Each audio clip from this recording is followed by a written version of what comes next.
Hello stream, I hope you're all doing well today. I'm going to go ahead and hop into a game.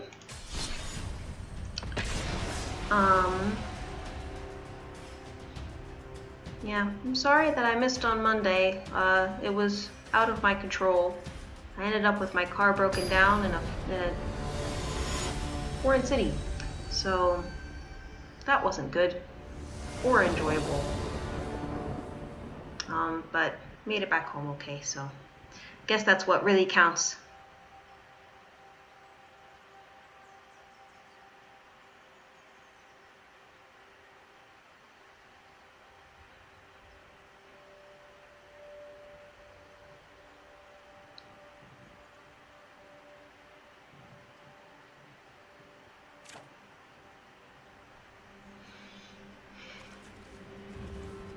We'll risk it.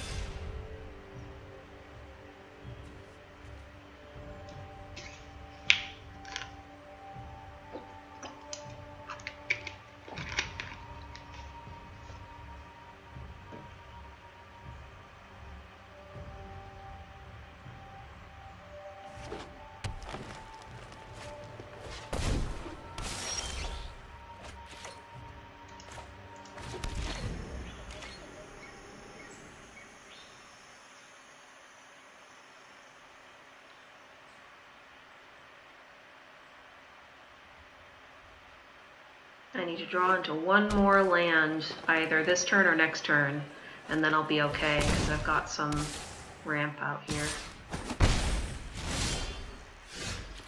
That'll work.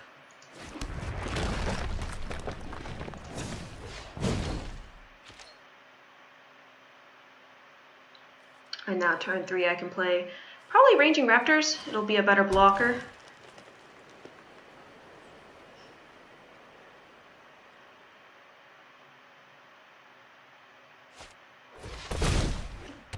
Yikes.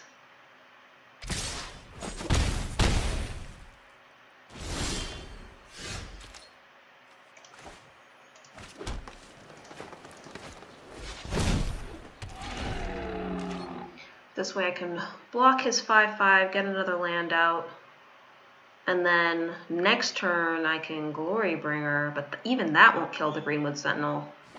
It's just a gross card. What I'll probably get is a Plains, so that way I can settle the wreckage. Yeah, that'll be what I do next turn. So they're gonna swing, perfect. I can kill my Ranging Raptor, one blocker. I'm gonna go get a Plains. I will take action. Get a Plainsy-poo. And then I'm gonna put a mountain out and do nothing.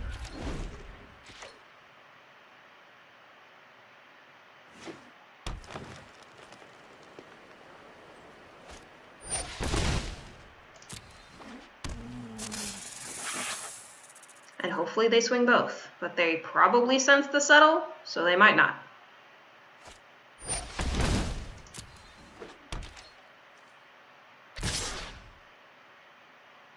Oh, cool beans.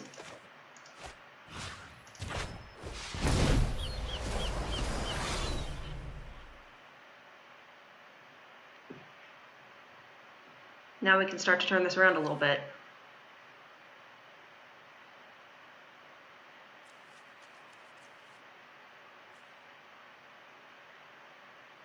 I can put out Lathliss. That might be the best option.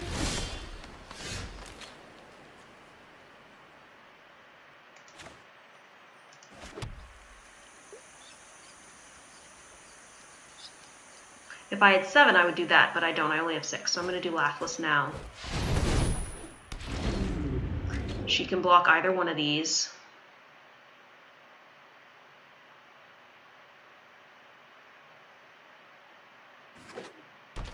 Great, they don't have anything in hand. See, that was a mistake, because I was worried about a combat trick, but now they have nothing in their hand. Okay.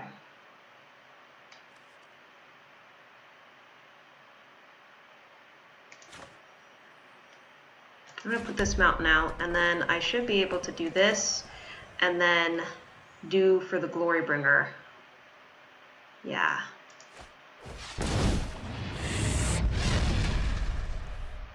You will feel the lick of my flames. I will call. Add 2 red, and I'll cast Glorybringer. Alright. And we're going to do both of these. That one.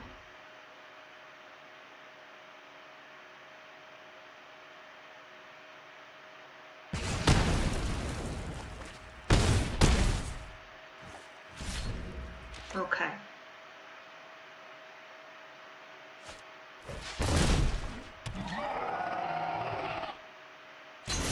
A little troubling.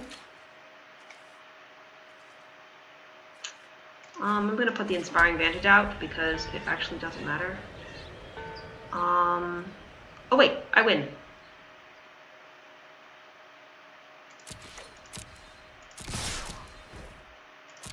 He's only at 10. I forget sometimes how much damage dragons can do. Whew.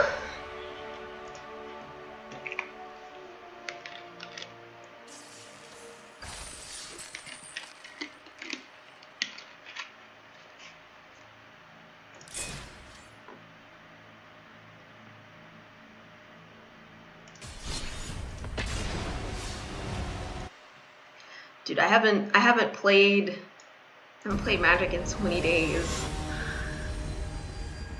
It feels good to get back in it.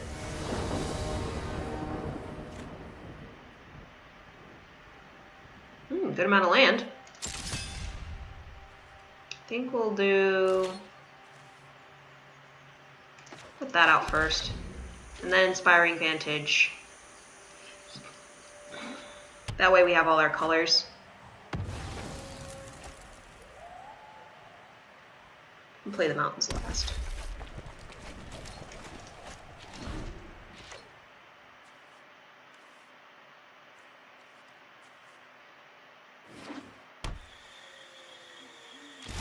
I think I'll do the Ranging Raptors first.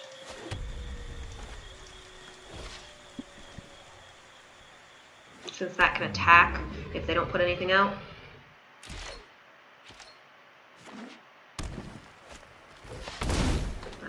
Put out a bigger thing. Well, this seems like an excellent time to use Cast Out.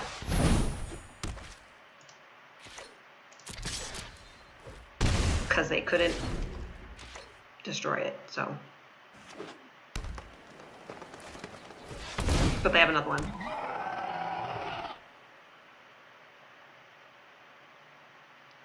Make him sack it.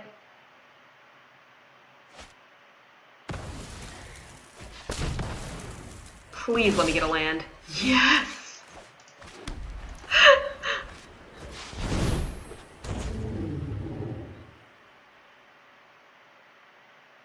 That's amazing.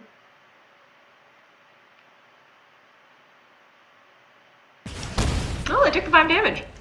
No attacks.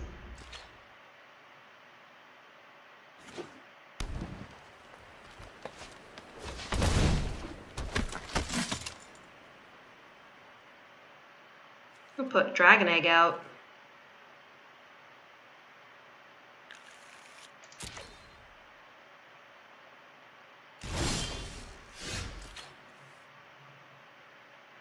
Can I do both? No, I can only do one.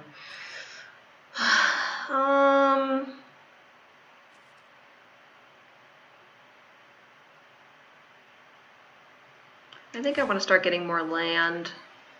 Oh no, but they could just kill it. I'll do this instead. Do Dragon Egg. And I'll swing with my flyer.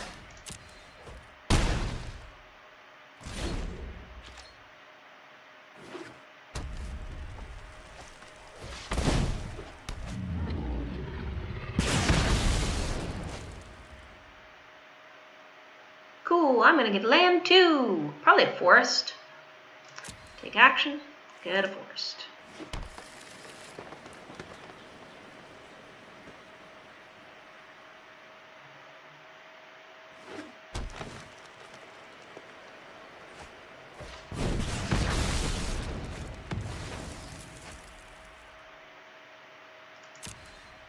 I will get another forest.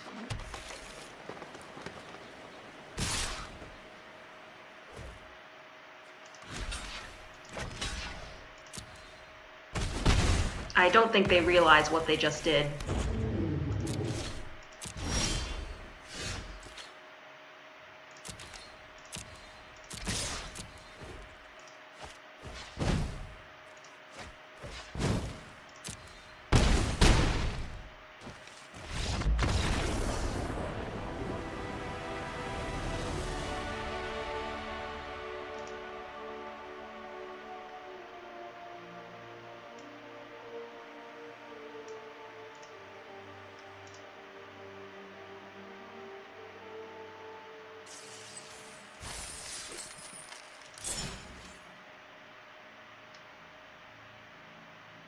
I have so many quests.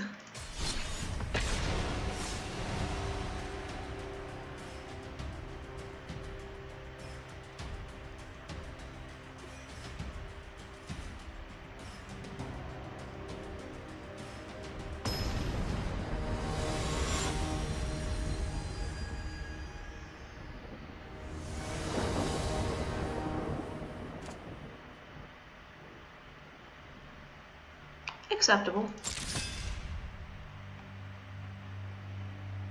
We can get white if we need to.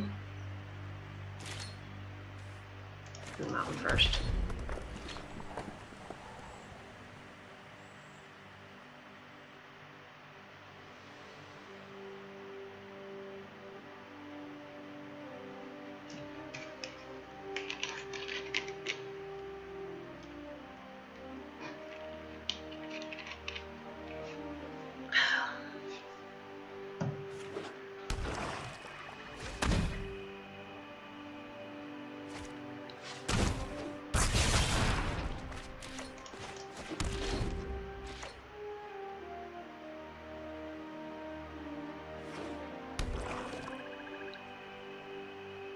Probably Ranging Raptor.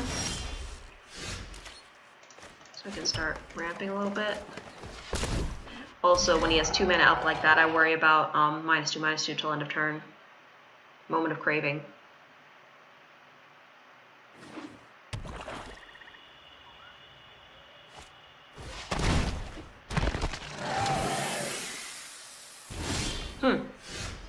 Okay.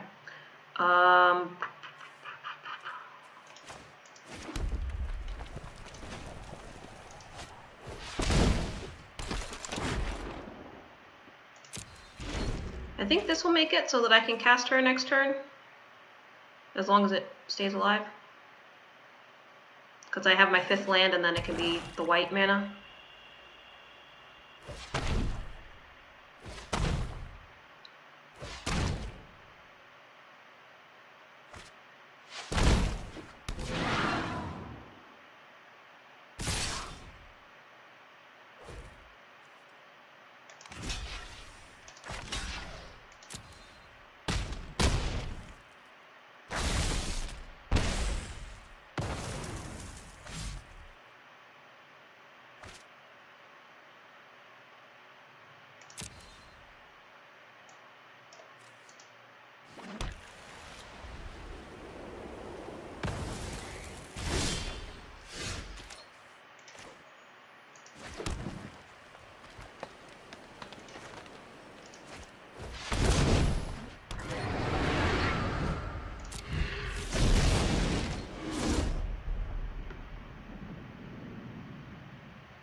Now next turn I can play Colossal Majesty and then start drawing off of Palladium Ores.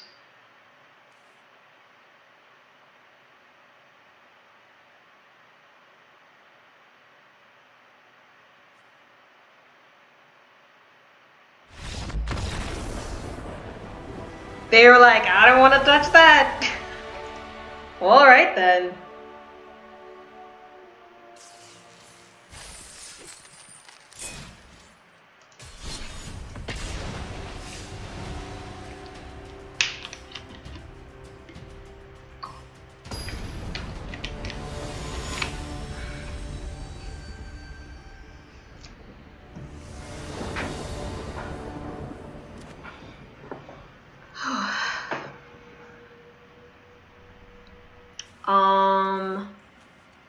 Haha. We're gonna assume that we're gonna get a third land of some type. I have green, so that gives me hope. I can Gift of Paradise into everything else.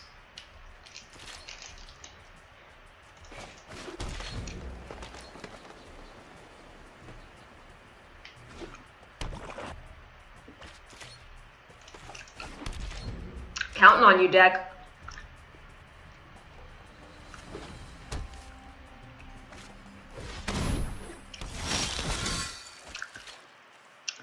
Well, it'll be a turn late, but that's alright. At least it's a land.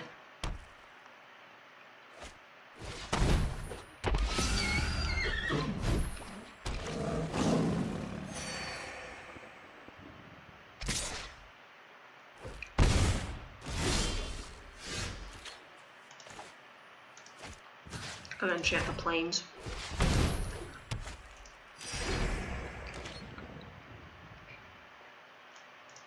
Hi, Pixel Julie. How you doing today?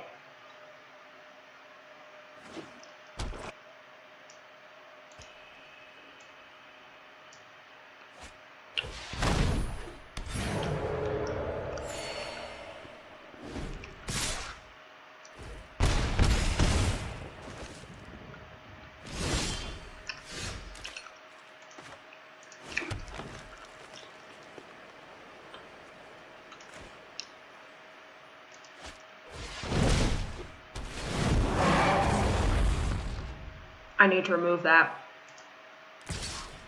City's Blessing is... it'll be too bad.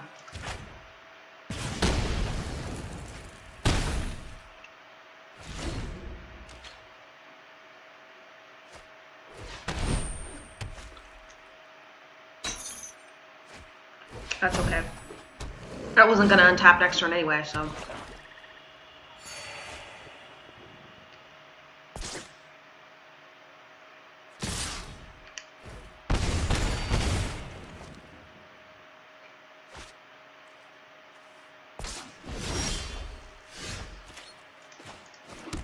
I think we're gonna lose this one. It's 1 AM. I am exhausted, but good.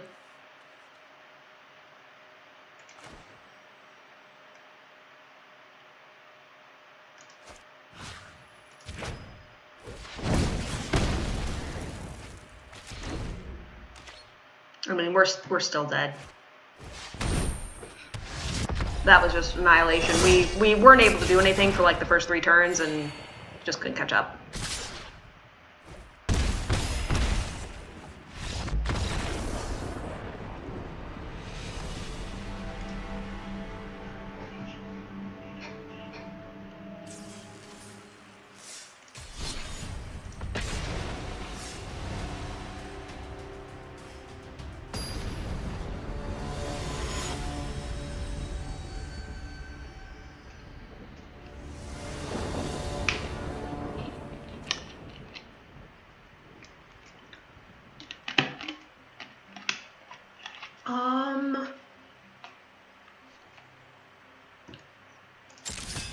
Might regret that, but we'll see. I could play the Plains and then the Rupture Spire and then the Unbridled Growth on turn 3 if I'm really stuck.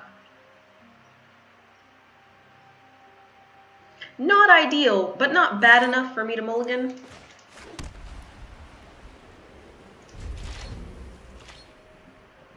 Yeah, I might do a short stream today.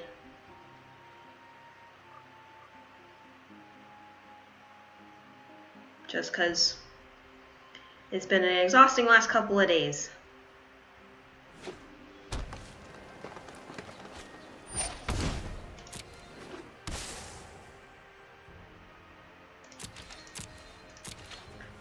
actually going to cycle this.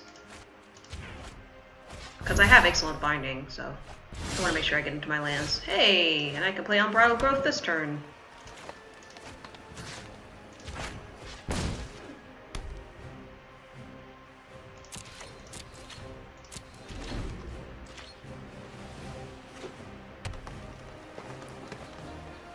Hi, Crater. How are you doing?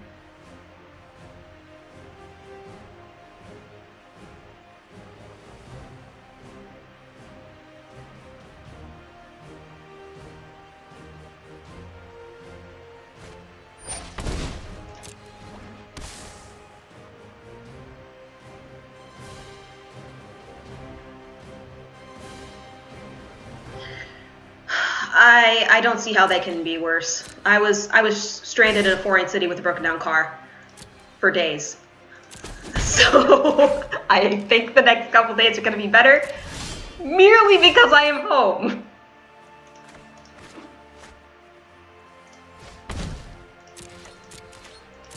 So yeah, things are looking up. Yep, surviving. It's a good word for it.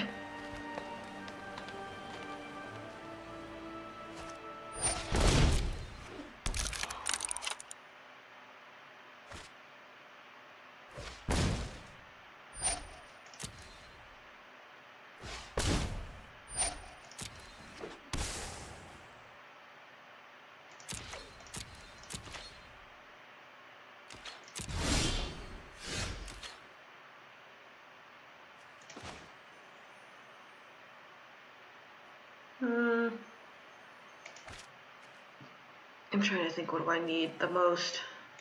I need land the most.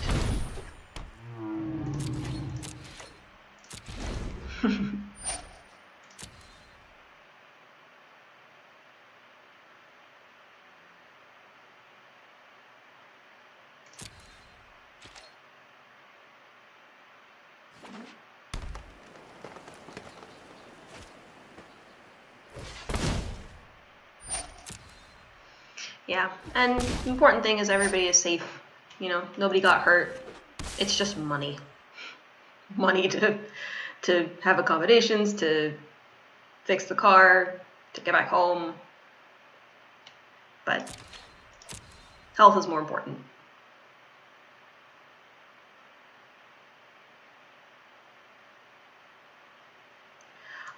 It's doing pretty well. I got a whole bunch of new M19 cards. Oh, and I have 3.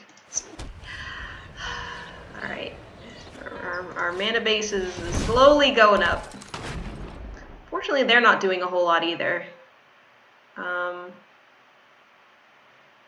actually sack this to draw a card at this point, because I have all 3 colors, so... I don't get my land drop. But maybe I'll get it for next turn. No tires.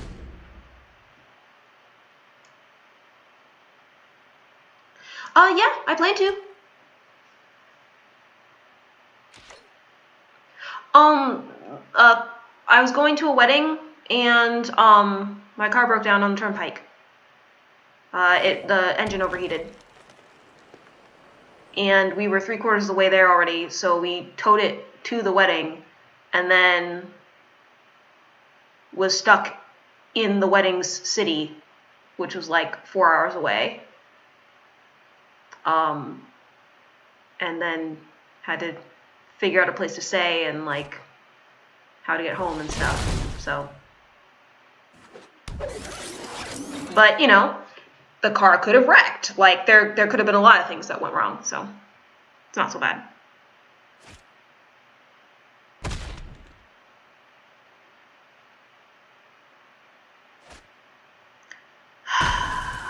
Walking Ballista! I'm ready for Walking Ballista to rotate out.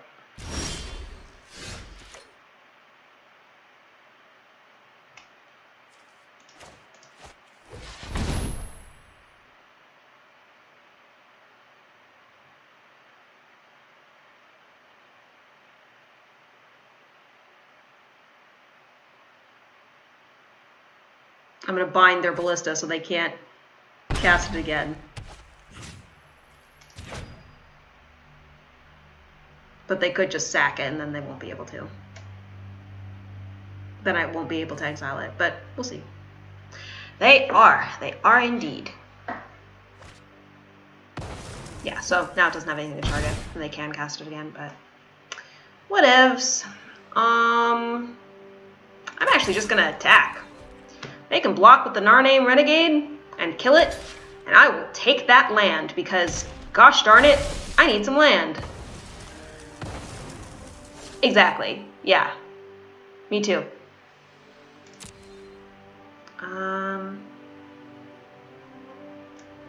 Get a mountain.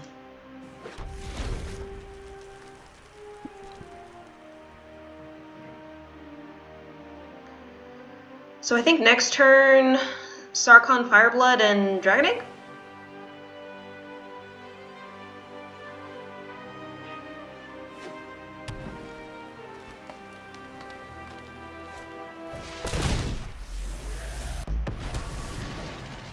The land fights That's only for target us. creature. Or might do Skyship Behold Stalker. nature's true power. Give it haste. Hit the Nissa so it can't ultimate.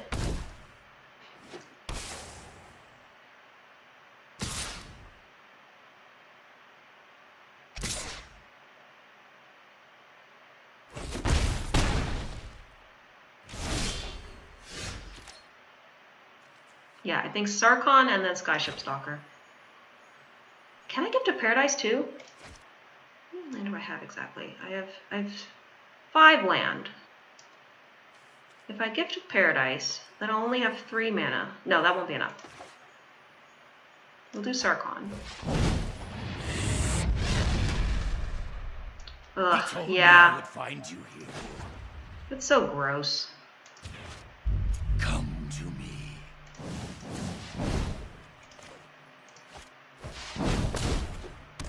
Oh, haha, they are going to get the ultimate because I didn't have enough mana open to give it haste.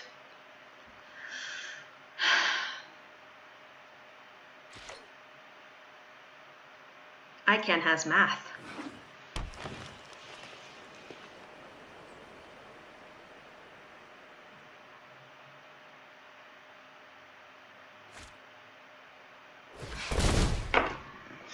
No! Let me have things! Let me have things!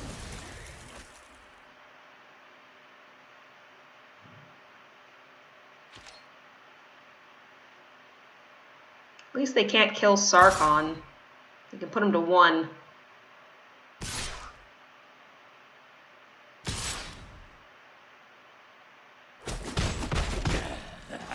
A little pain won't stop me.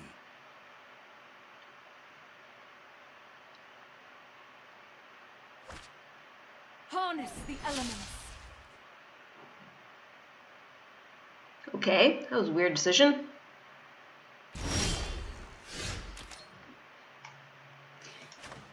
Okay, let me think about this. Oh, I made a mistake.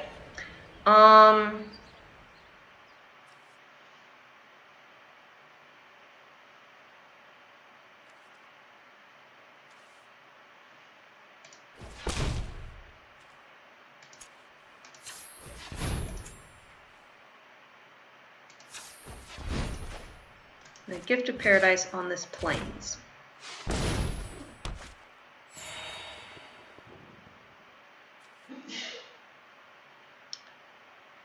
Then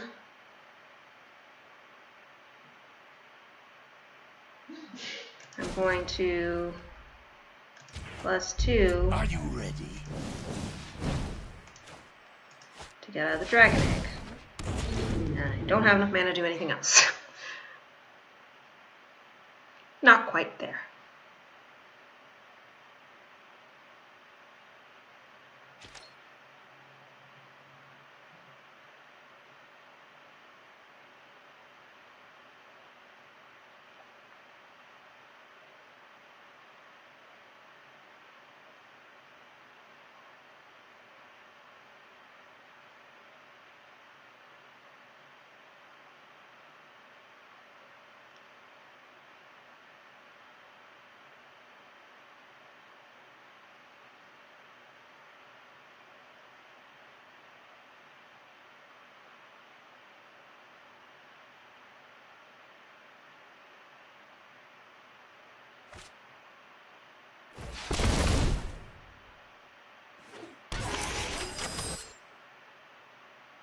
Oh look, it's Walking Ballista.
You are bold.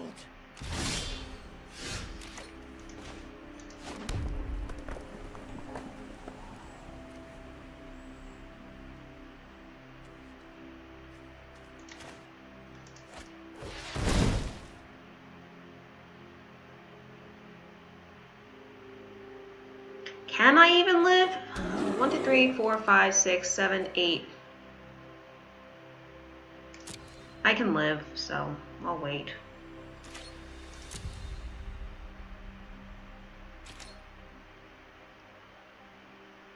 Should I just kill the ballista now?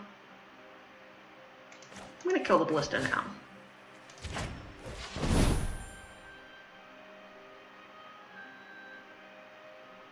Before it can get worse.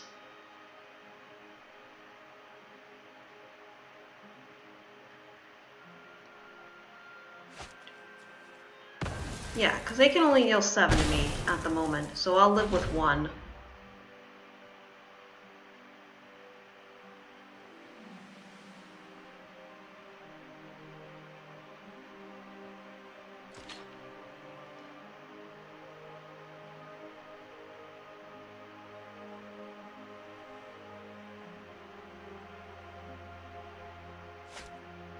Nature always finds a way.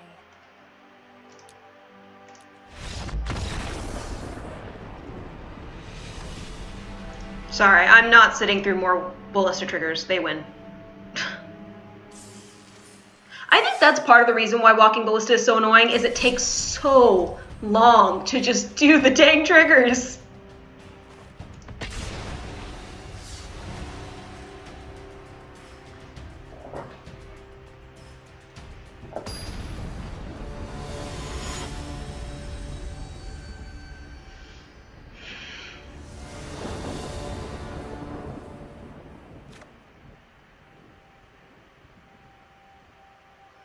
Okay.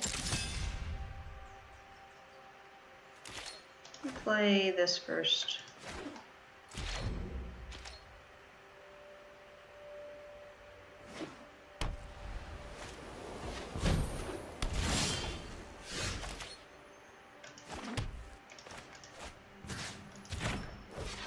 I hear you like creatures. Heal me. Hurt yourself.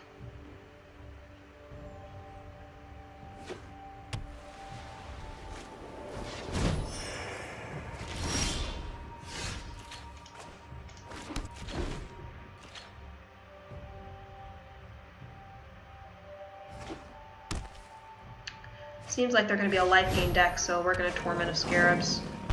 Help keep that down a little bit.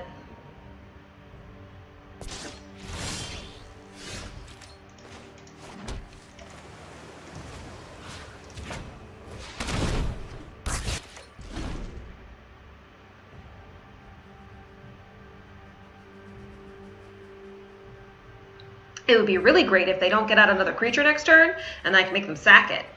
That'd be really great, but I don't think that's going to happen. They seem to be maybe a creature-based deck, so... Oh, maybe it will happen.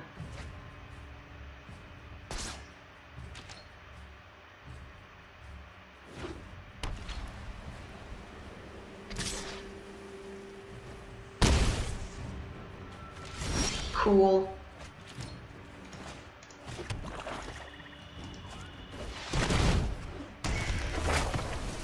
There are full art lands in Arena.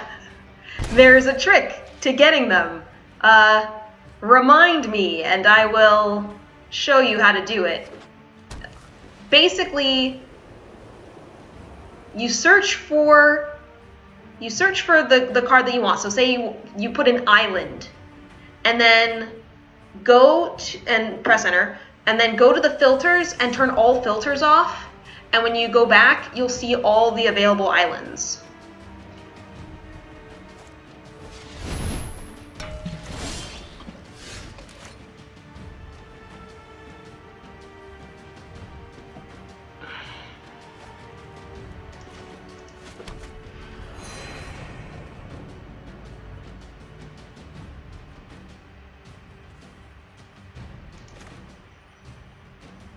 I can do both. I don't think you're ready for this. Power obeys the powerful.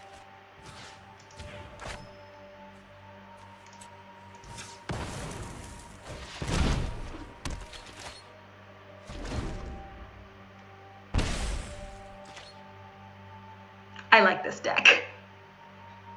It's my Bolas deck.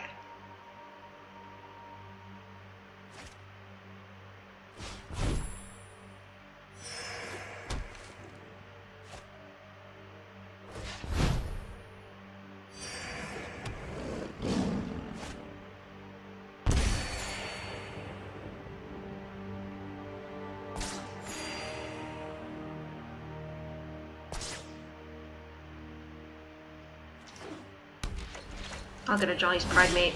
It's my only option.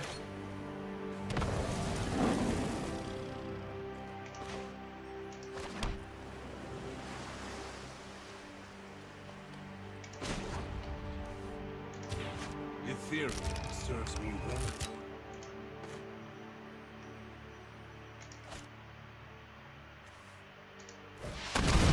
I have 3 mana open. Could get Nico Bolas. Or I could just get another Trespasser's Curse. Or Patient Rebuilding. That's actually probably the best option. Try to mill them out since they're life gain. I'll do that.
Now you can finally customize them? Yeah. Oh, me too. I'm totally the same way. All of my decks have different lands in them. Should I ultimate? I don't really have a whole lot of artifacts. I mainly have it for mana fixing, so. Excellent.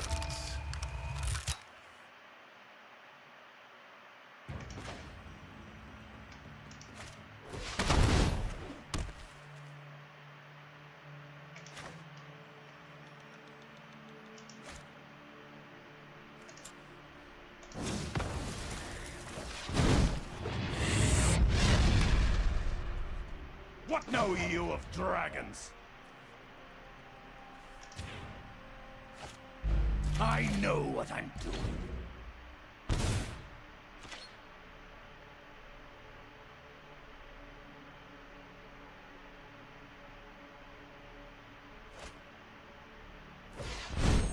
This is going to be a big hit. I'm just hoping that they'll be distracted by the Planeswalkers and like want to hit them instead.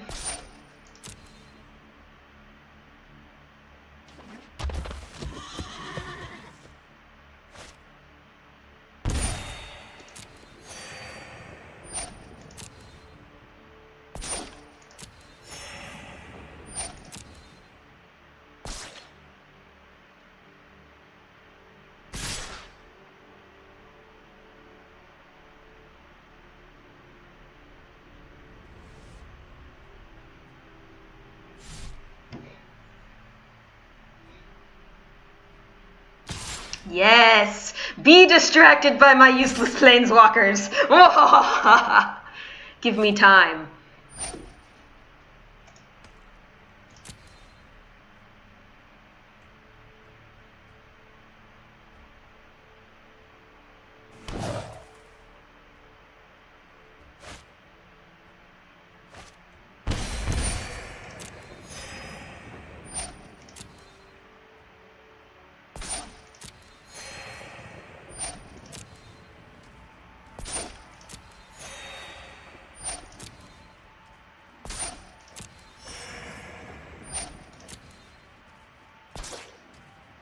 fear no pain. Now I see.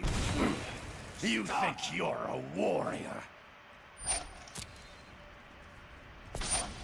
Alright, so this basically needs to die next turn.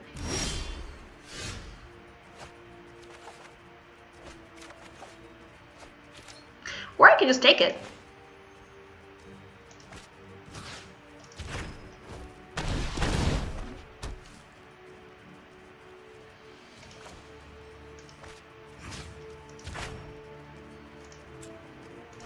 Seems like a good deal to me.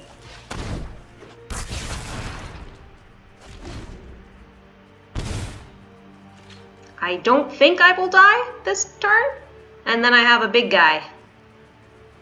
And he will also get bigger whenever they play spells because of the Trespasser's Curses. Ah, yeah.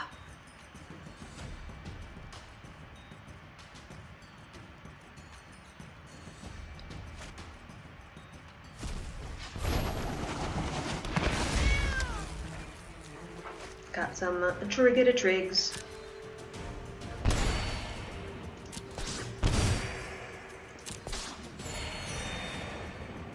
Hopefully they don't have like destroy target enchantment or something like that. That'd be bad.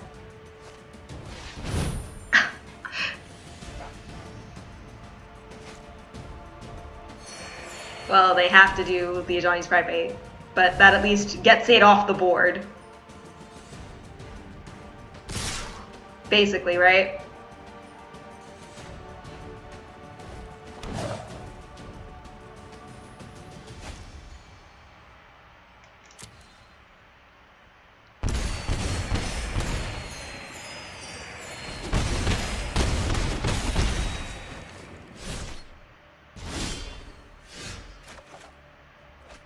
Oh, I got another one.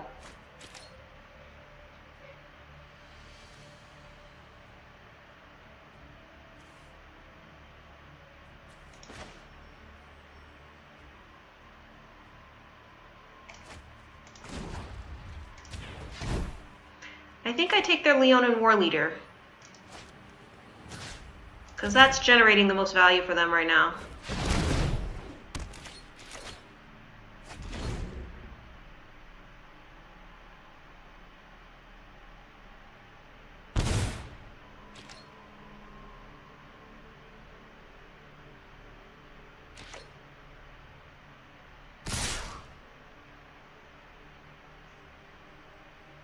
They're gonna deal 6 damage to me, probably.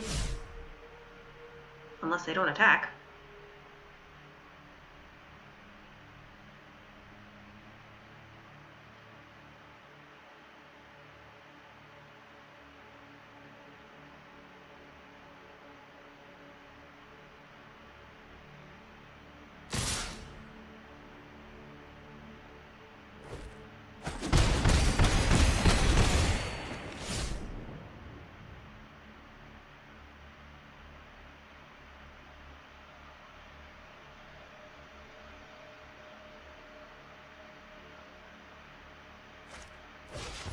Ah, good old Fumigate.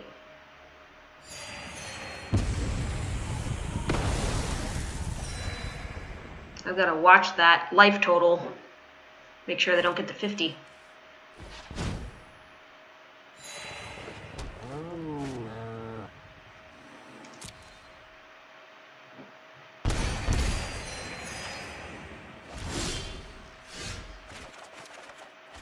Yes!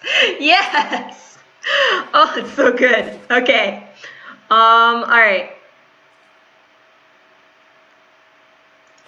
Oh, it's kind of lame they can't discard a card.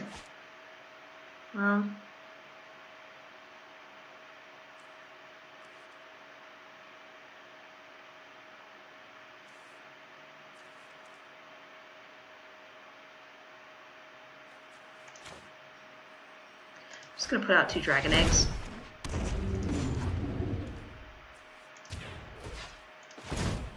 Oh, red.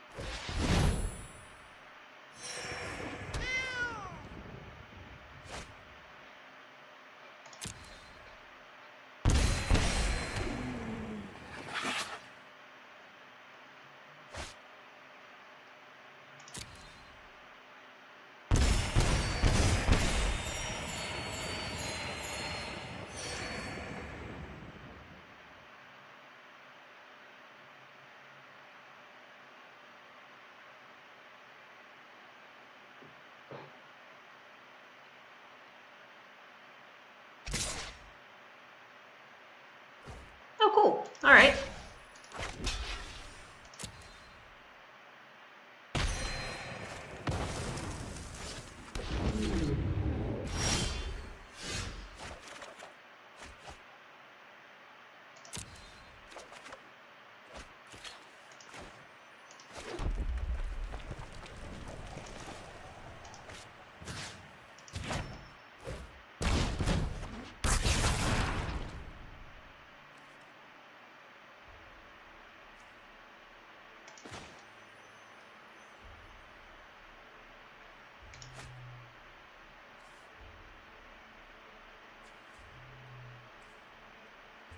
Um,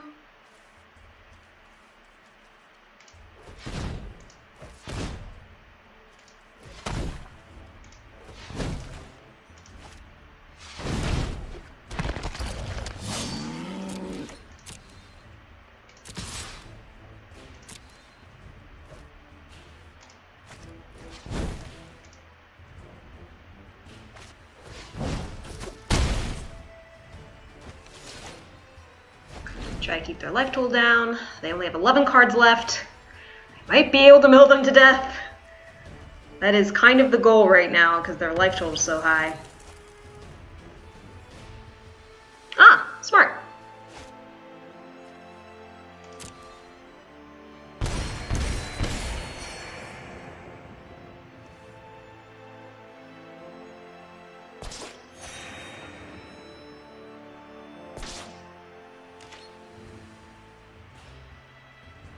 What happens at 50? They can activate Aetherflux Reservoir and kill me. Well, technically 51. Otherwise, they'll die first.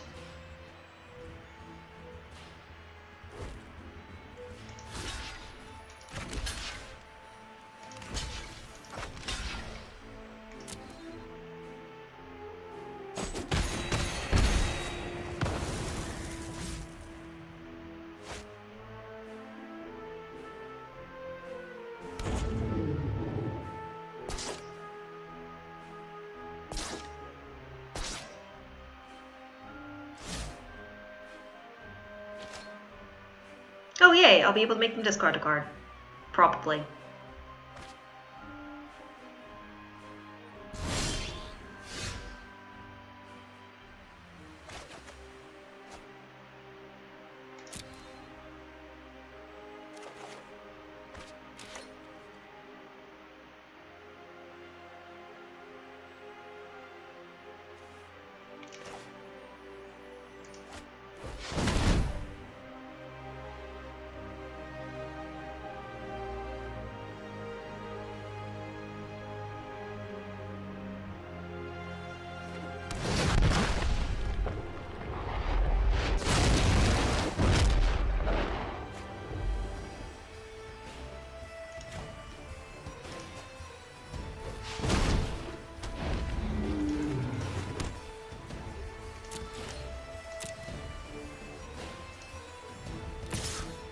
Just trying to keep that life total down.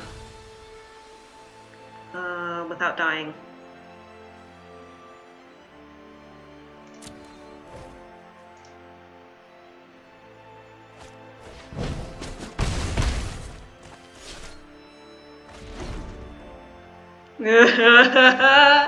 Well, if I can live, if I can survive this turn, they will mill out. Because they only have 2 cards left. They're going to draw 1. And then on my turn, I should be able to get rid of that last card.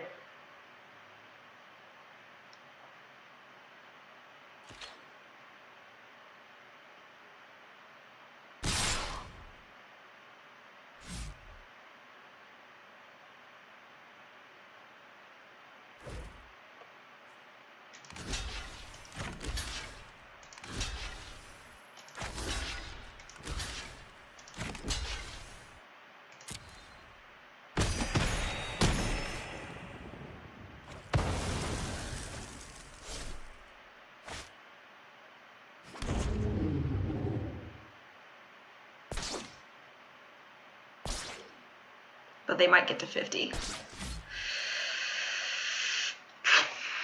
It depends on like what they can cast.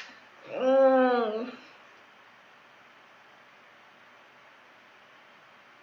This is gonna be really close.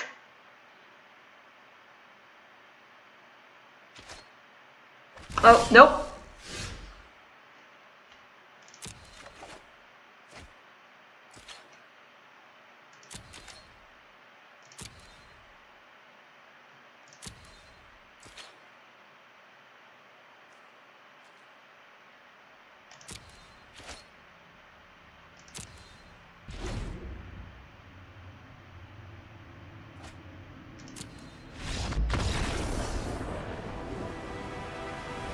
I got really scared because when they said good game, I thought they were maybe like about to kill me.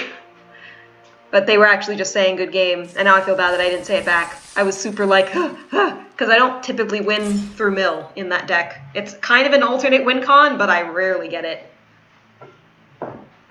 Whew. Boy, oh boy, oh boy. And they were really close to that Aether Flux.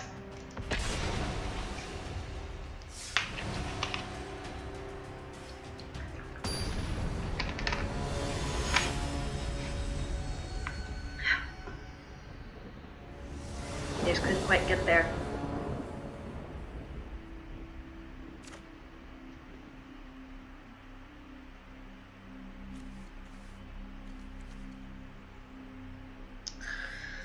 I don't have all three of my colors.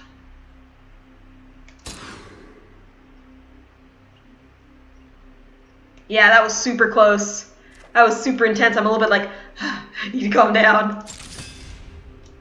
Some low drops, please. I at least have land, though.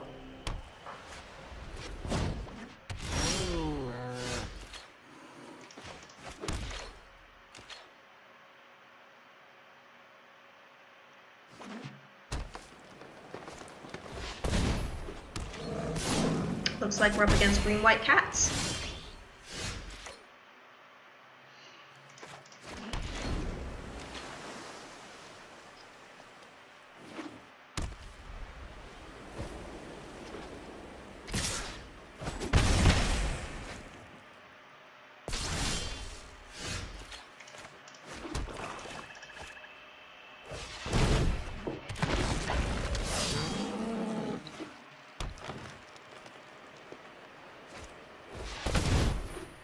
That's fine, I only have one.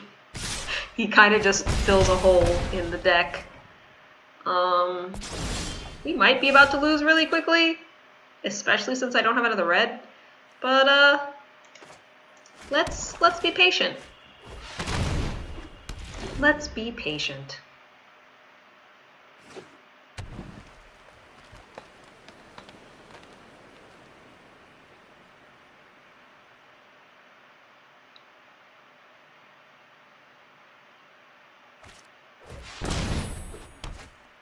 Let's not be patient. Apparently, everything I'm going to cast gets Ixalan's Binding.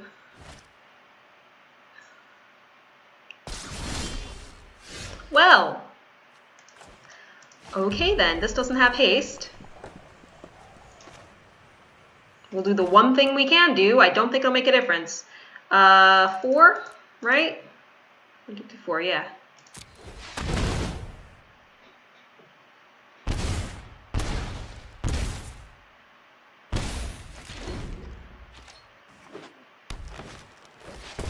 That was quick.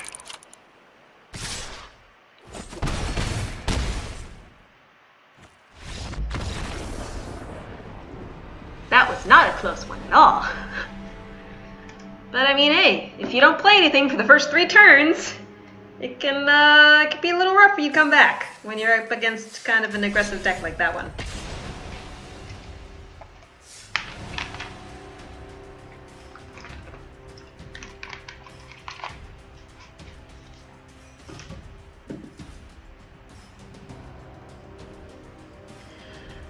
Whew. A little bit warm.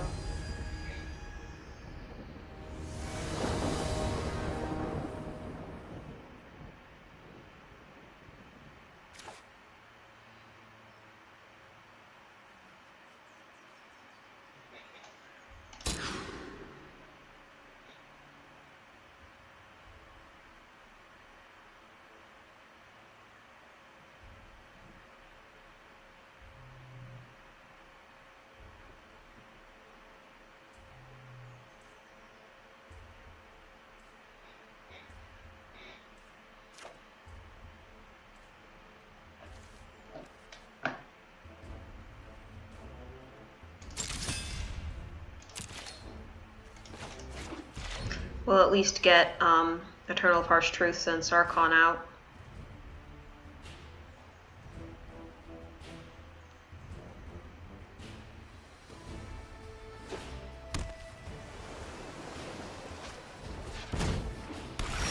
Interesting. Especially with blue. I wonder if their artifact deck maybe one of the paradoxical outcome ones. So I think I'll do Sarkhan and discard the In Bolas's Clutches to draw a card. Try and get to my lands.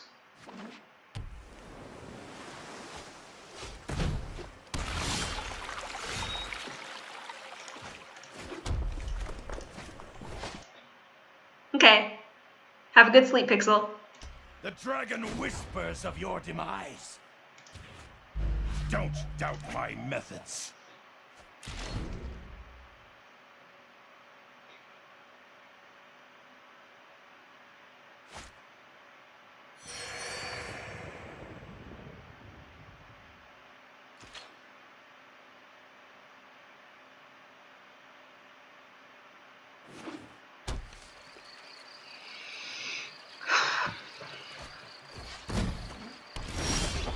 The hope.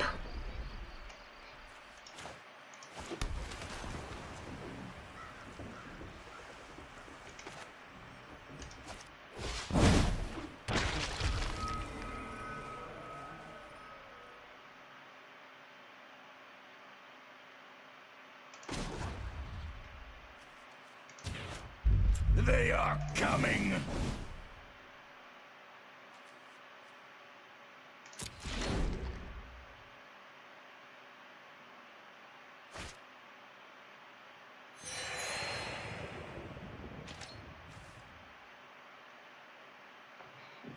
You know what would be fun? For them to sack their Hope of Ghirapur, or for me to force them to sack it, and then to get a 4/4 copy of it. That'd be pretty cool. Ah, say hello to my little friend. Nah, they're gonna have other stuff to sack.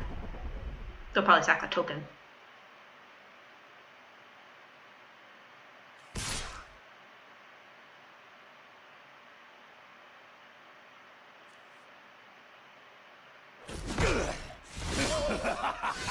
Don't stop now.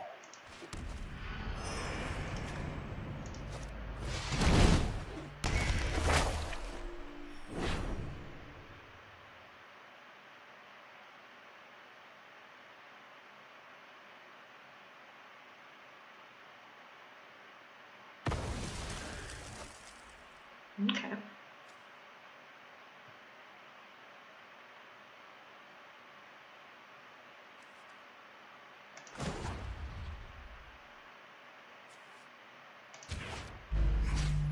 Madness? What madness?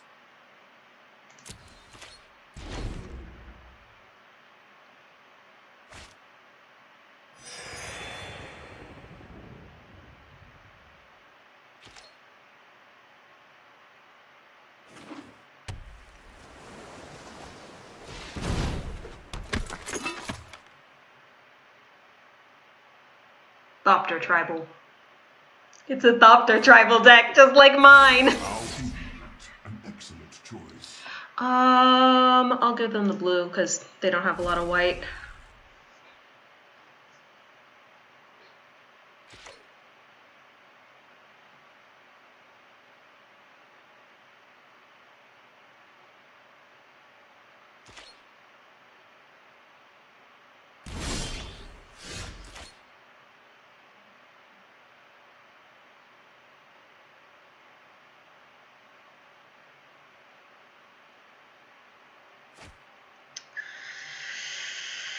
I'm worried about an Essence Scatter. I'm worried.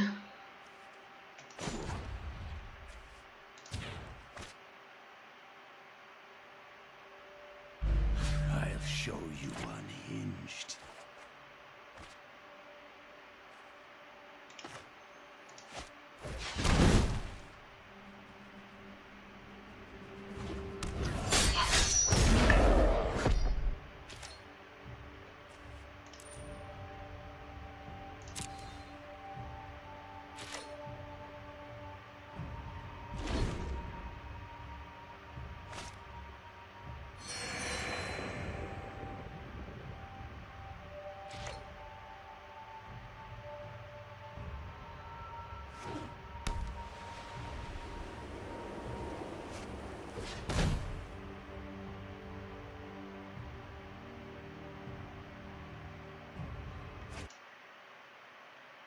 Momir and Arena soon.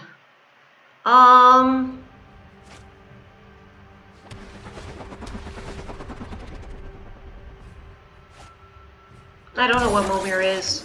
There is I'm great sure I'm power being in like me. super newbie or something by saying that. But I'm not sure what it is. I've also been a little out of the loop past couple days, so if there was some announcement, I didn't see it.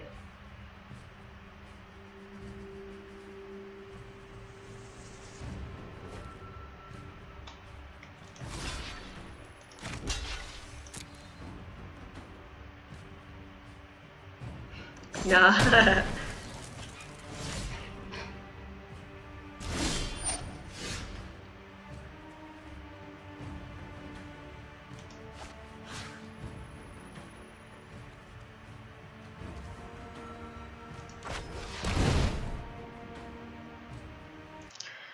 Momir is a digital online format started on MTGO. All your land is basic lands. Oh! So that could make it a little bit easier. I'm gonna try and get a land. If you pay 4, you get any 4-drop at random. You only have lands in your deck. Oh! That's really weird.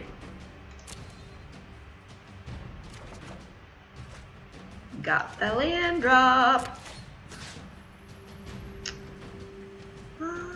Which one do I want? That one.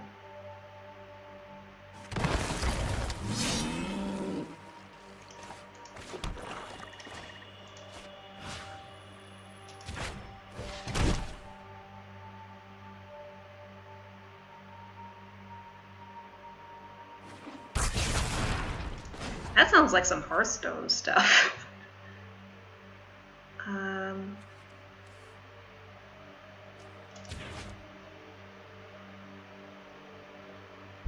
I summon you!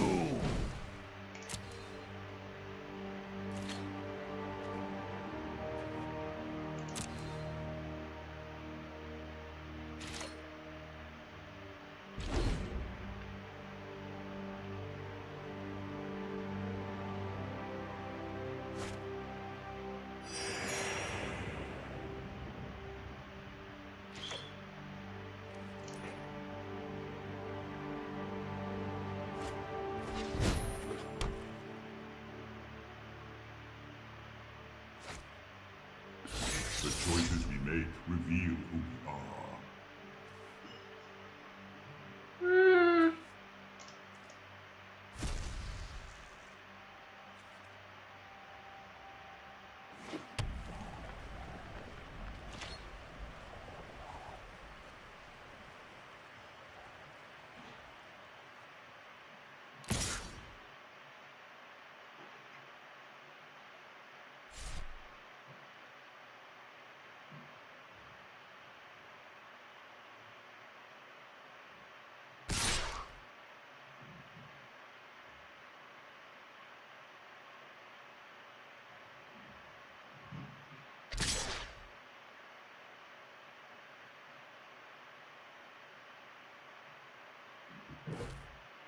Really?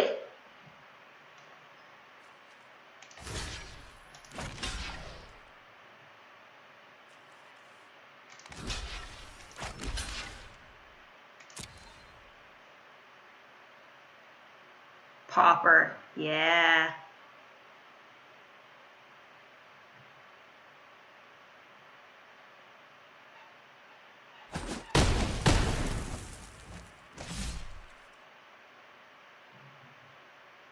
I don't understand why I wouldn't swing everything.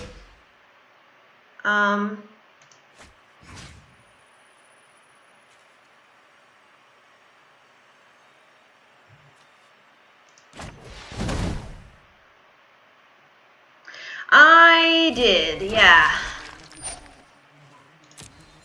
I got pretty stuck, but I'm okay, ultimately.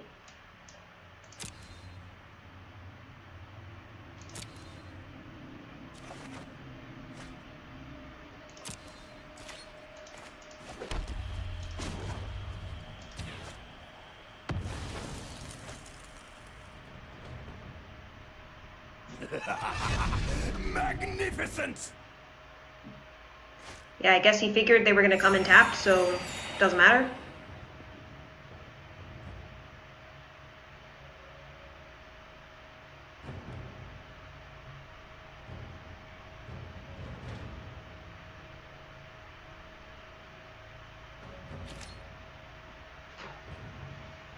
Yeah, I was straight out of town for a few days, but I'm back now.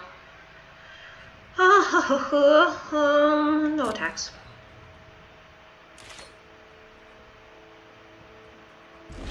Just in case they, like, make those tokens 10/10s or something. I wouldn't want to die to that. It'd be dumb.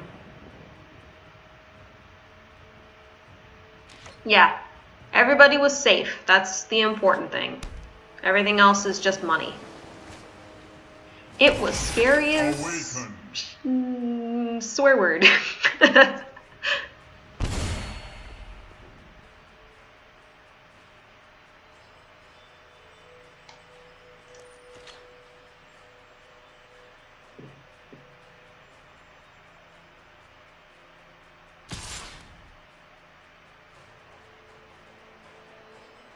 Actually, I think I'm going to have to block with the Scarab God. Just because I don't want to go down to 6, I think it is.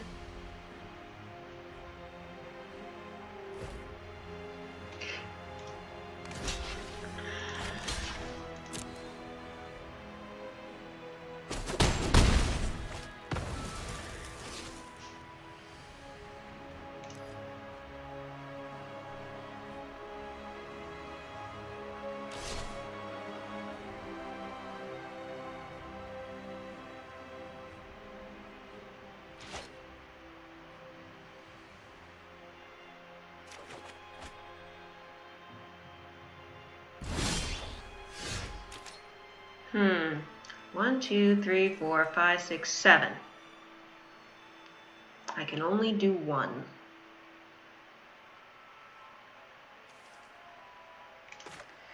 I think I'm going to take their Karn. Trying to think if there's anything else that would be good for me to take, but I don't think so. I think Karn would be the best thing, so.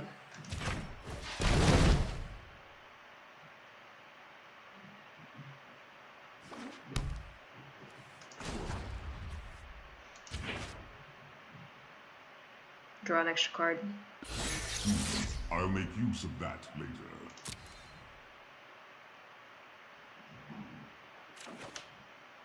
Hey, give me my land drop, yay!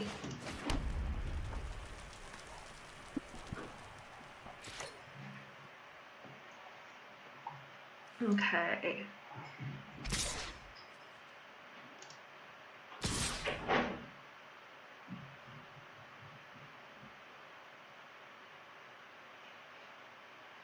It's kind of all I could afford to attack with. They still have those 8/8s.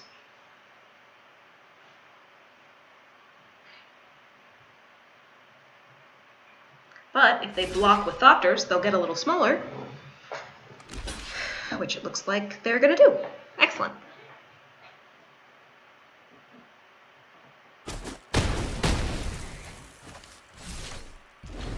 Now only 6/6s. Yes, I do.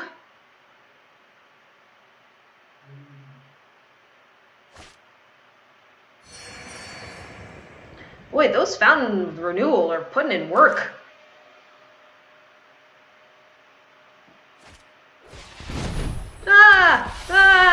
No, too bad. That's not good at all.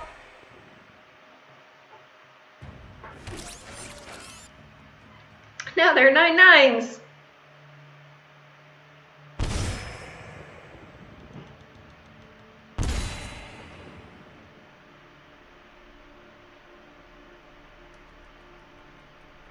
I have to block at least 2.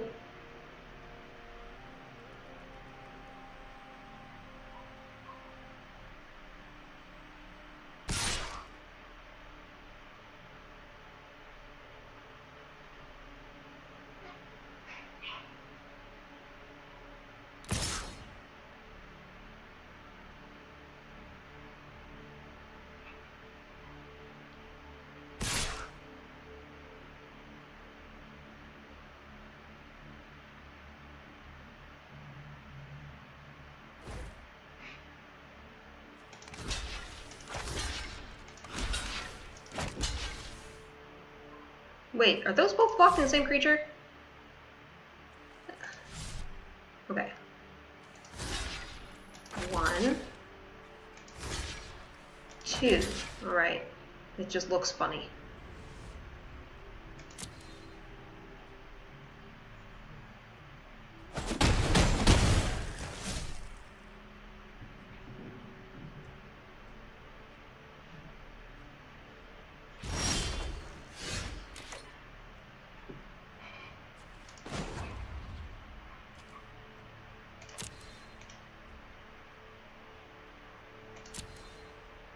Yeah, right?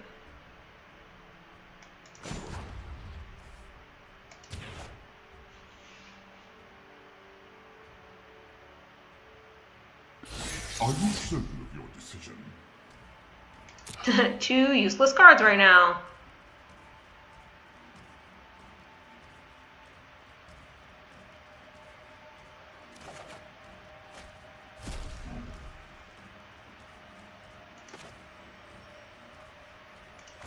One, 2, 3, 4, 5, 6, 7, 8. I can play... No, I can't play 2 things. I can only play 1 thing.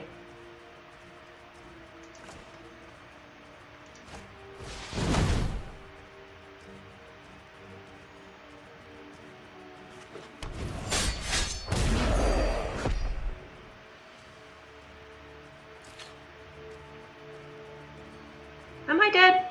I think I am dead. I can only block 3 things. 1, 2, 3, 4, 5, 6. Yeah, I'm dead. I'm gonna just go scoop because they're taking a little bit.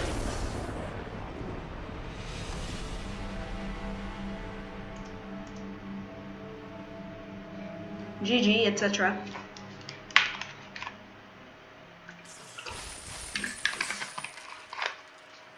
I got some coins though for some reason. I must have done a quest.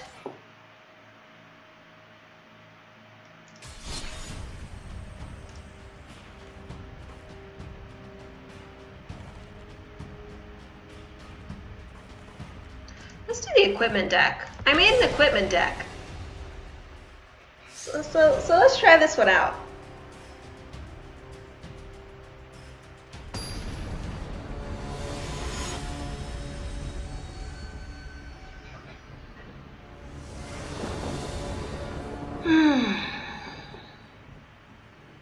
Because I pulled 4 Knight of Valoron or whatever, sort of. So I've pulled 4 of these out of packs. And I was like, well, I have to build a deck around it now.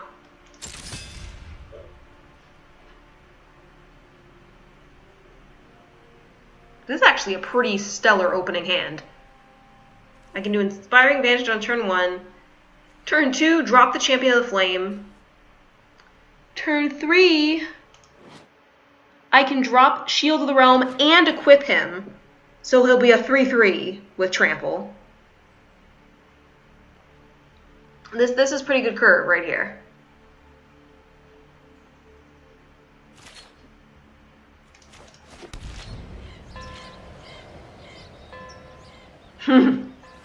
Going big.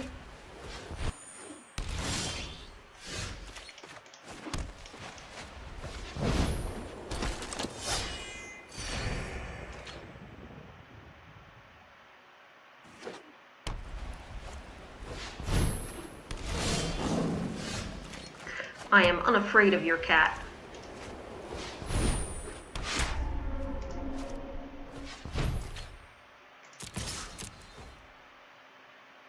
It actually won't have any damage dealt to it if they block. Yeah.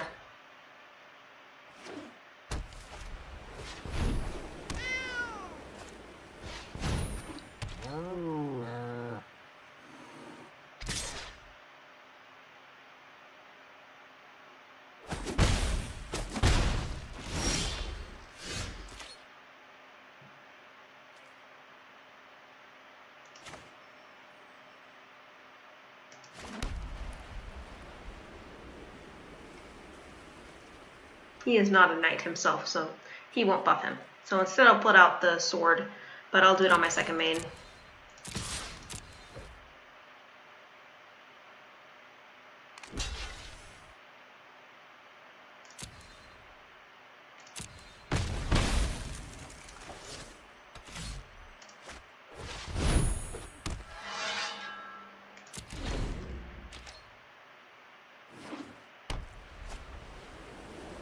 I should have played this. I don't know why I didn't. I think I was thinking about cycling it, maybe.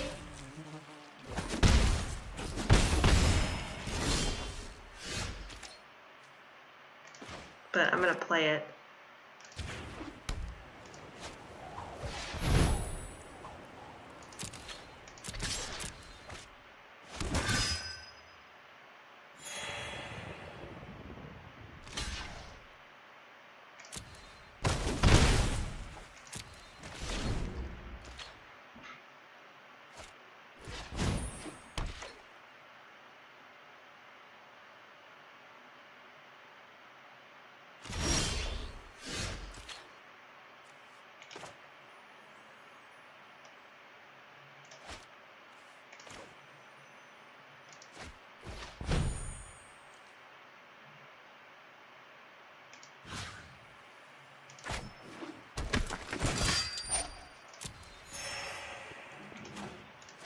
He's a knight in addition to his other types.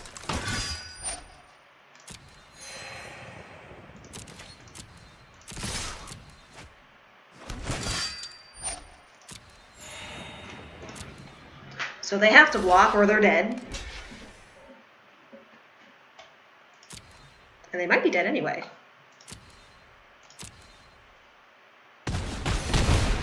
Nope, they're not. Enter.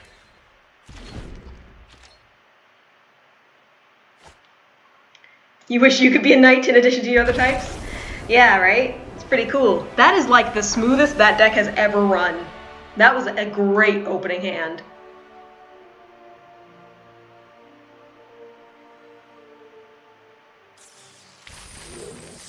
Ooh, I got a pack. Ooh, let's see what I got. Packs. Got another Plague Mare. Runic Armasaur. Mm-hmm.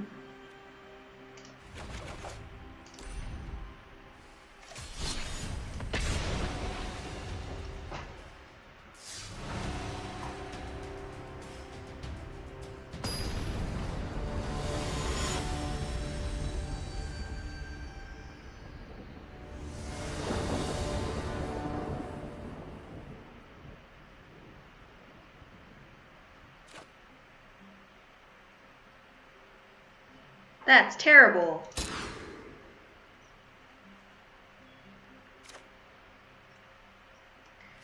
That's less terrible. I can at least play something.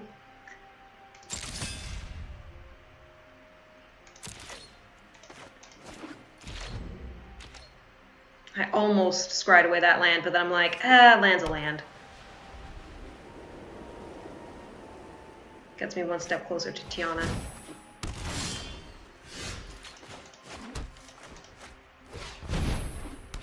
I think he has a lot of life gain decks.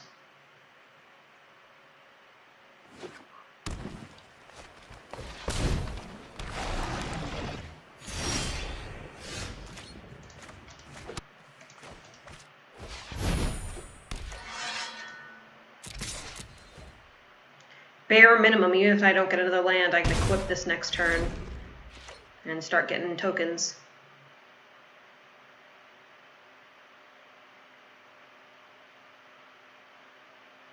Don't seal away. Be a bro.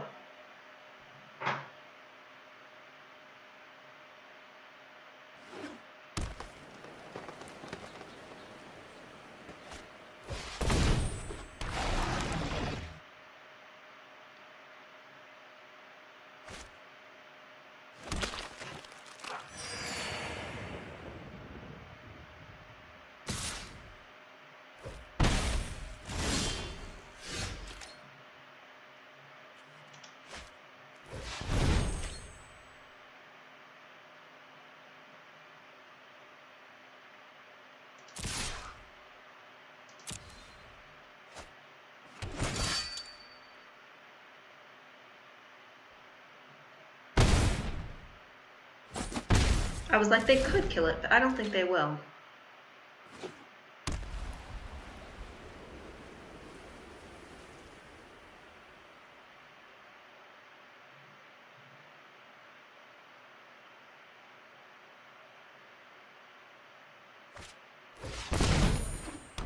Ooh, Shalai. Ooh. Gross.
Next turn, when I cast this, I will at least draw a card, probably. Which will help. And if they want to chunk block... Oh, they're not going to. See, if that were me, I would have chunk blocked the Spore Crown Thallid. So that way, I can only kill one, and it would have the damage would have gone through. But they want the double boost, I guess.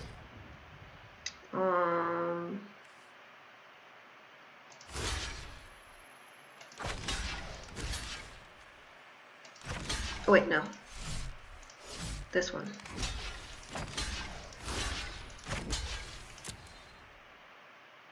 Oh, I should have... Vigilance. I'm getting tired.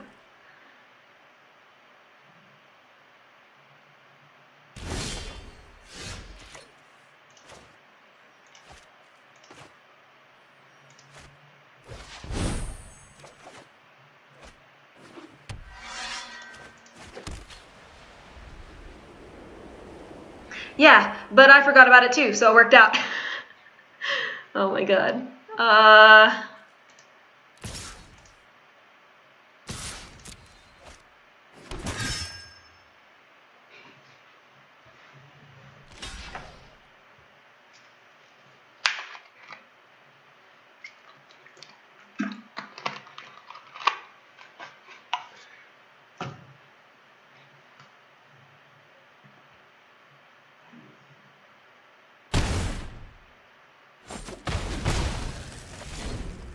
One thing I don't like visually is that the life total is changing in between before like the hit actually goes through.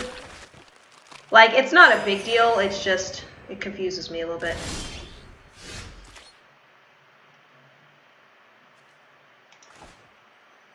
I'll play Denethor, play Short Sword for free, draw a card. Put the Short Sword onto this knight, I guess, because I might as well. Swing with both of these guys.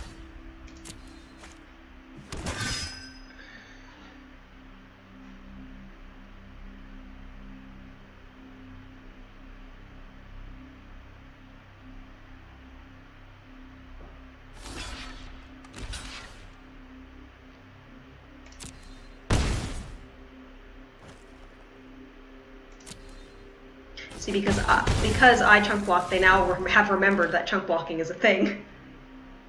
But it's okay. I think, unless they have like a land and a fumigate, we're alright.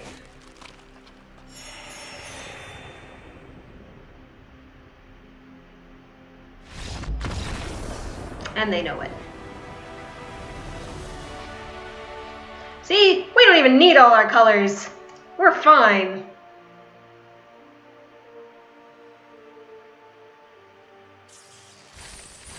Ooh, I got another pack too. Cool.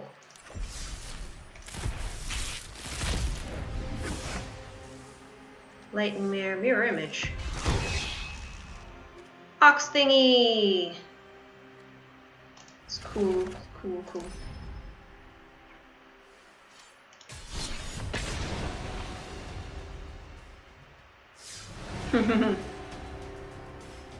GG indeed.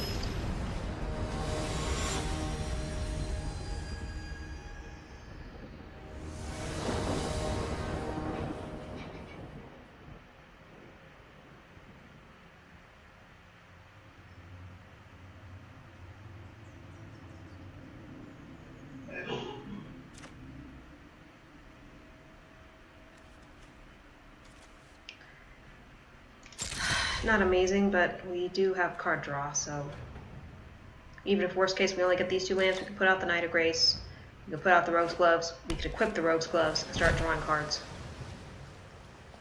But hopefully we'll get some land. Hey, look at that! Mountain.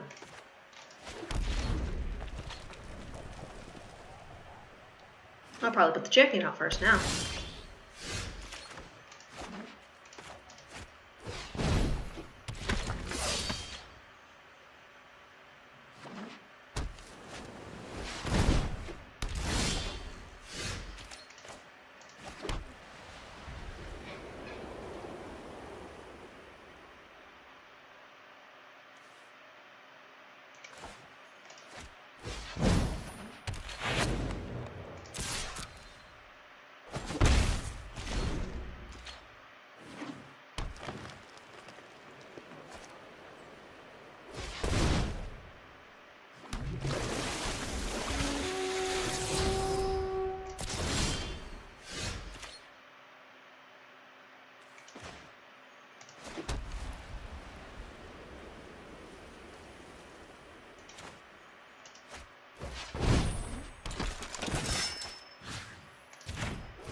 Gonna wait. Unfortunately, they're a little bit too big. Ay, ay, ay. They're gonna flood the board.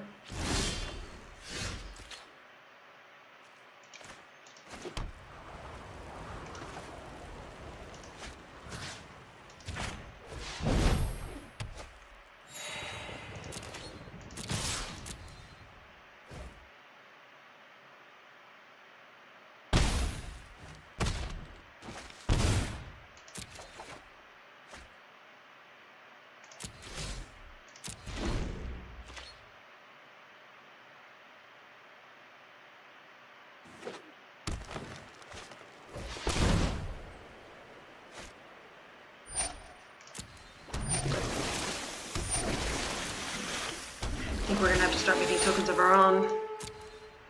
Or actually, it might be best to Ixalan's binding him. On Deeproot Waters.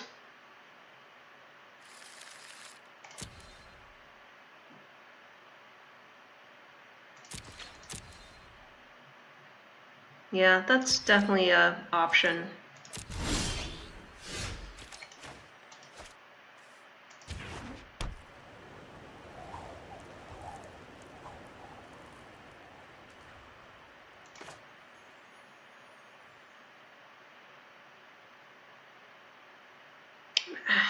I'm a little bit torn because I don't like that card, but I think that one's actually worse.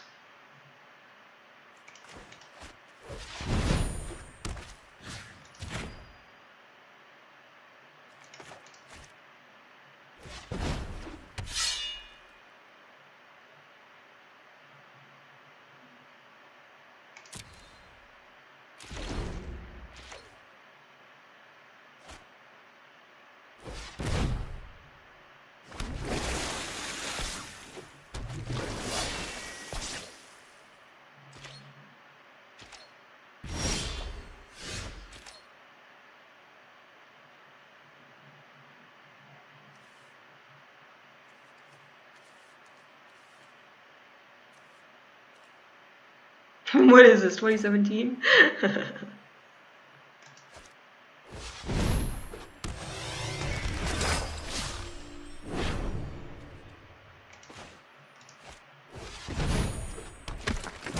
I'm just gonna populate my board.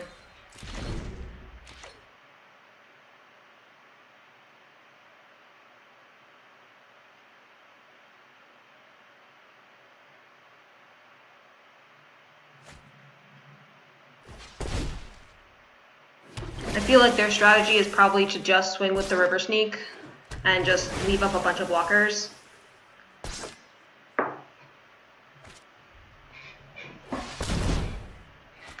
Or that. Or Herald of Secret Streams. We've probably lost this game.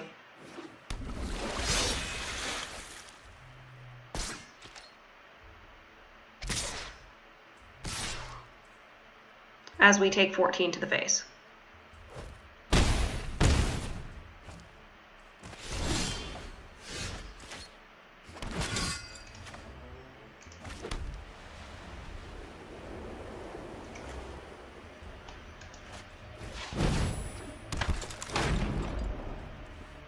We never lose games. It's a tactical retreat. Yeah, I think I'm just gonna scoop because I can't get through. So.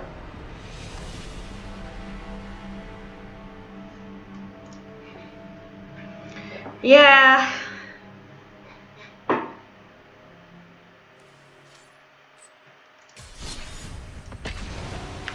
That was indeed the end of that game.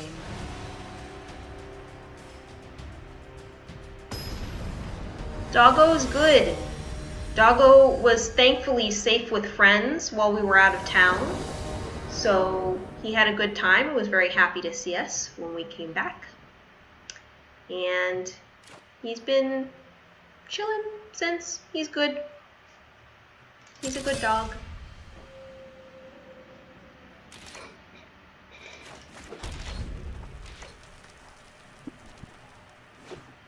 I think turn 2, Champion of the Flame. Turn 3, Danitha.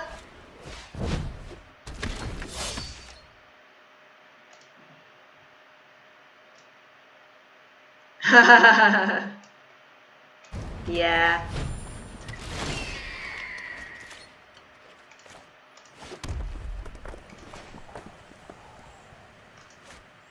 That's a little frightening. It's just kind of waiting there.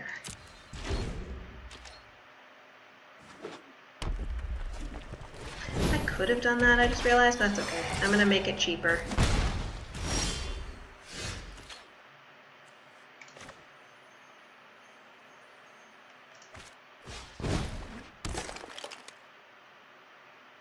Oh, and this is cheaper too. That's nice. I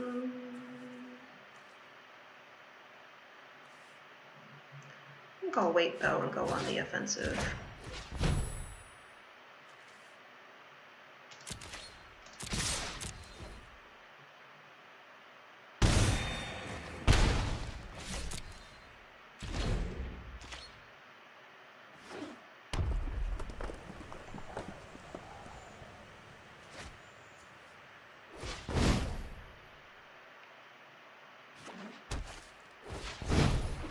I think this is actually kind of a similar idea. It's interesting.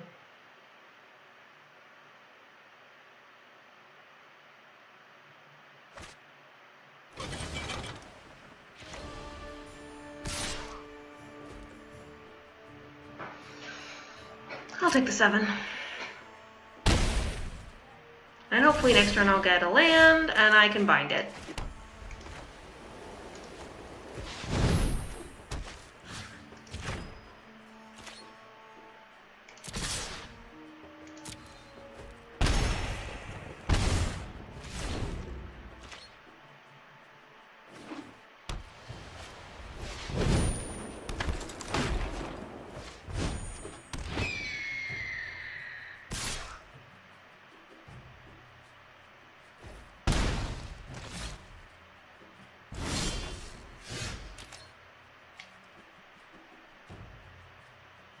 I feel like that's the biggest threat.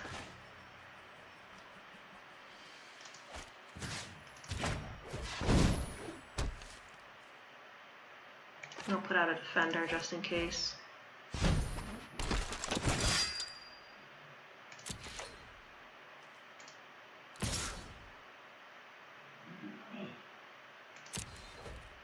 Just in case they chunk block, I don't want to lose her.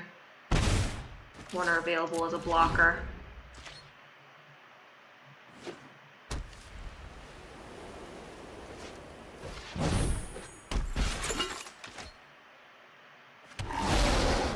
Oh, snap!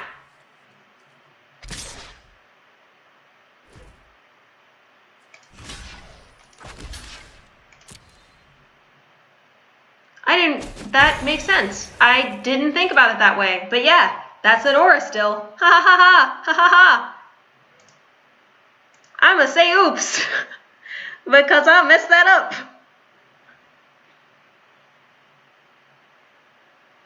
But I think I'm okay.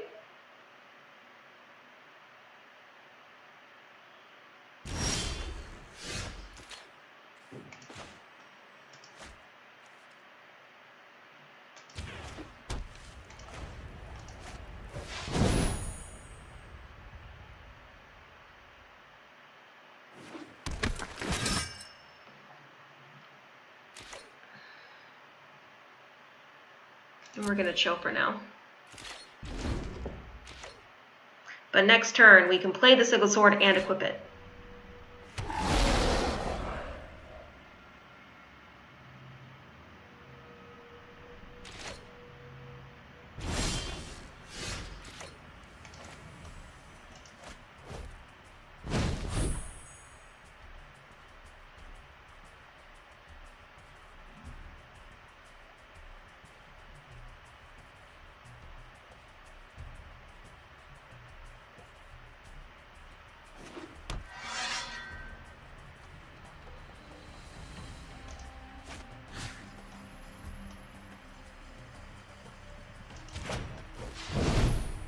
Yeah, that'll be enough toughness. Yeah.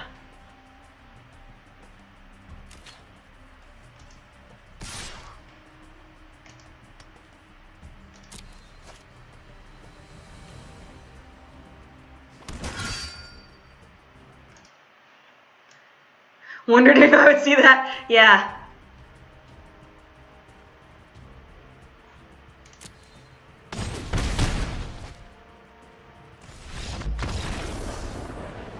But it was okay! We learned in a safe environment where I still won the game.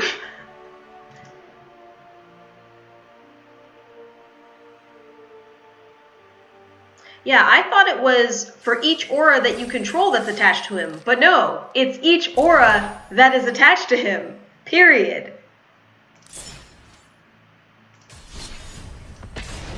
That's good to know.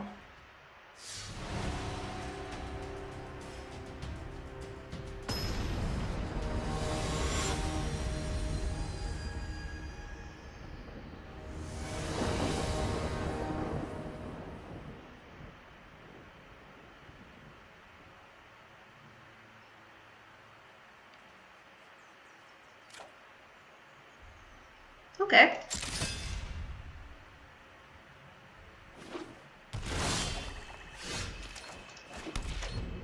Turn 2 champion, turn 3 cobbled wings, equip, swing. Sounds good to me.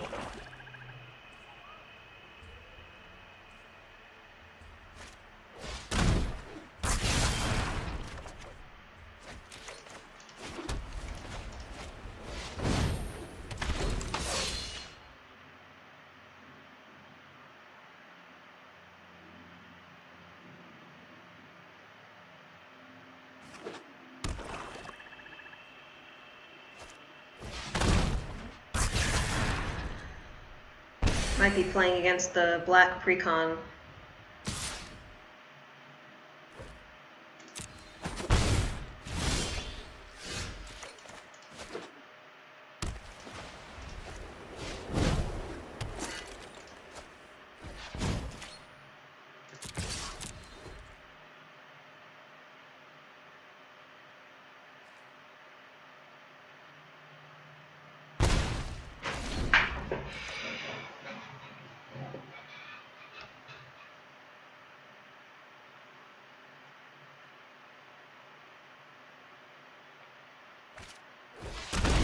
Oh, that's no fun. Destroy my stuff. Lame.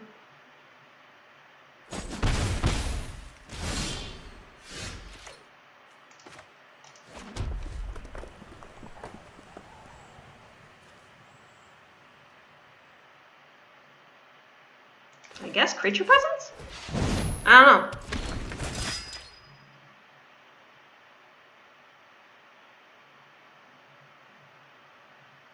I feel like there isn't anything threatening enough that I want to remove it, so.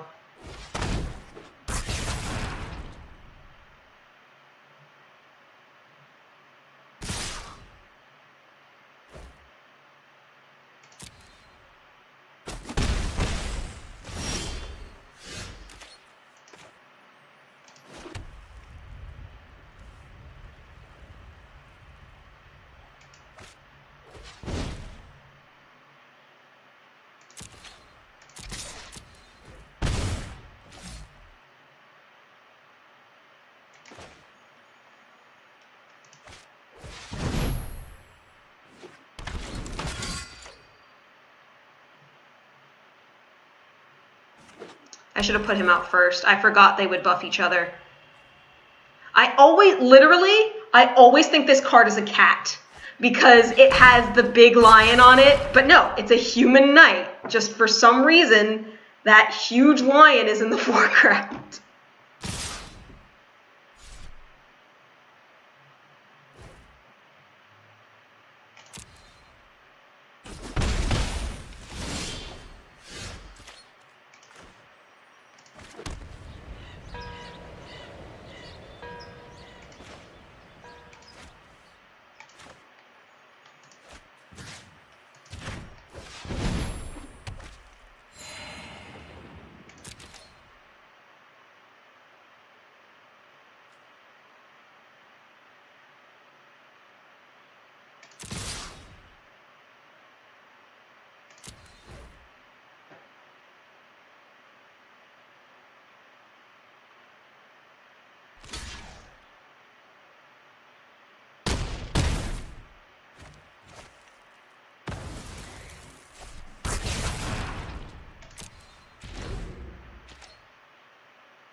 Nice.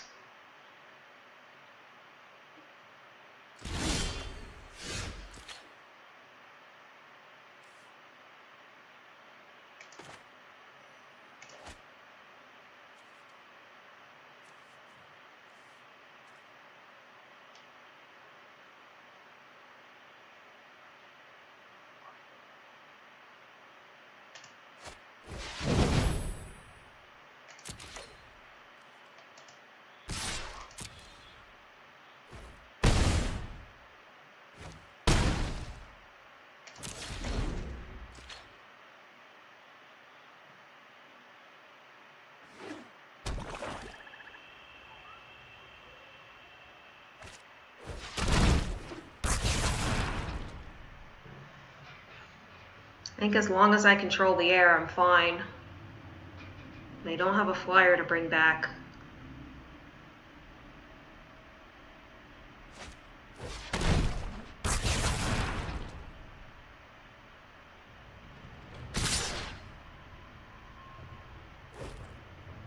It doesn't even matter though. I just did the double strike thing so that I can win this turn. Because they don't have a flyer to block with, I win. Yeah.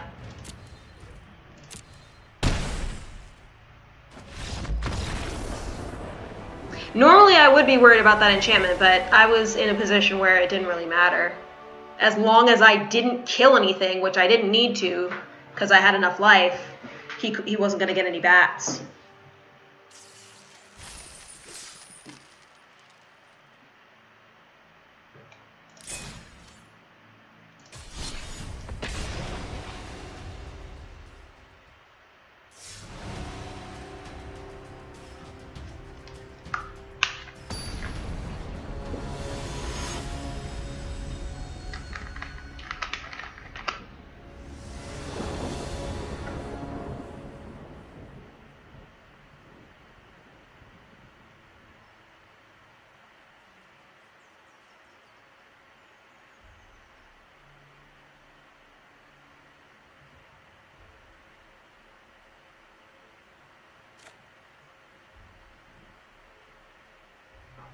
Accept that. This is going to take a little while, but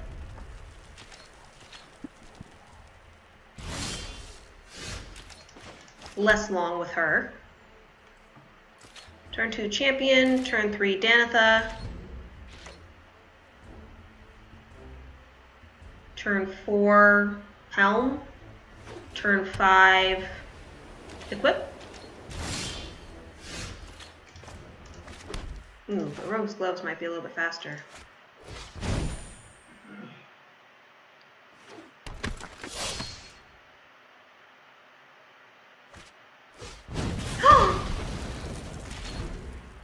They hurt him.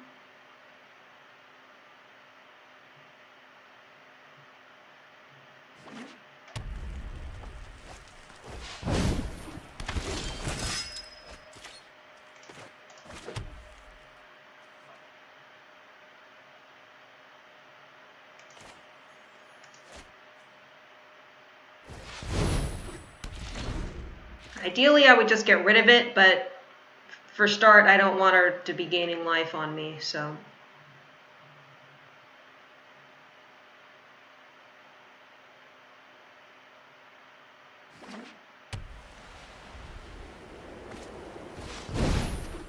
Hey, it's a mirror match! Kind of thought it might be.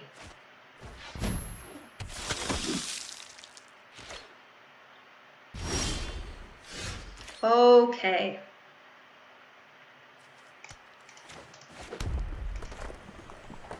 So we're gonna play our own Danitha, and then the Rogue's Gloves.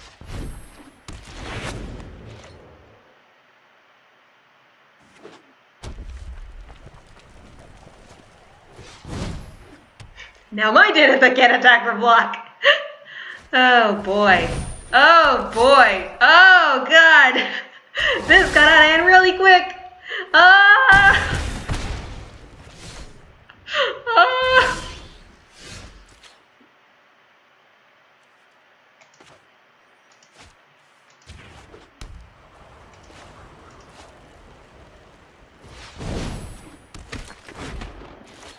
I can't even equip on the same turn. Ah! This is so bad.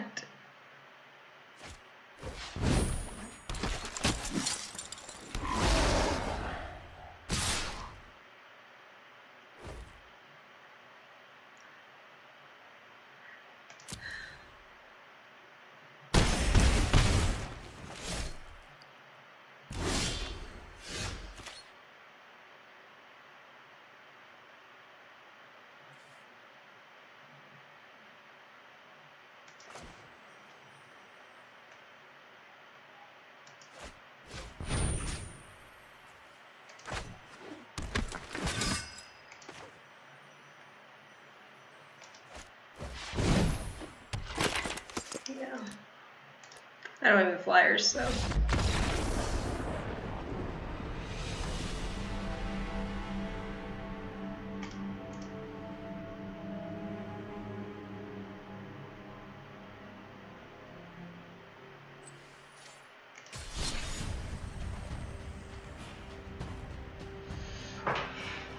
I've been trying this deck, but it's a little bit weird.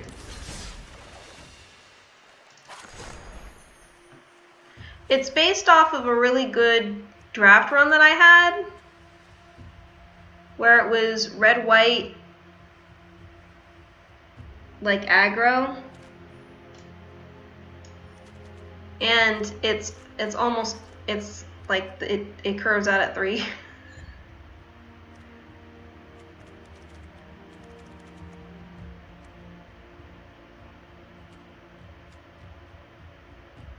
I do kind of feel like instead of Oketra's Mercy, I should have like that one enchantment that makes them big or whatever.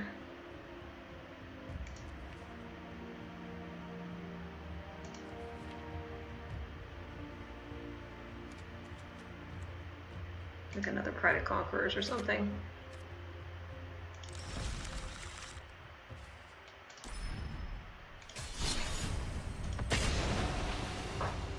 But yeah, basically it seeks to put out a lot of little stuff and just like hit them really fast and draw a bunch of cards so that I have card advantage.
Yeah, it just seeks to populate really quickly with little spells.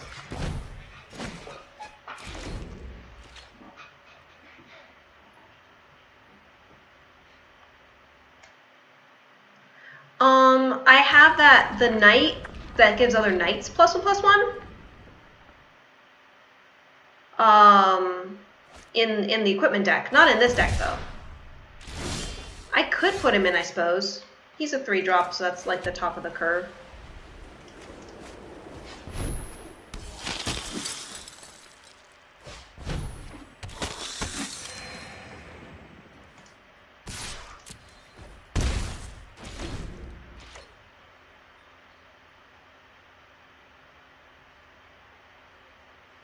And it is mono white. Originally when I built this, it was red and white, but then I took the red out. So now the white, white, white, other creatures you control get +1/+1 will make more sense.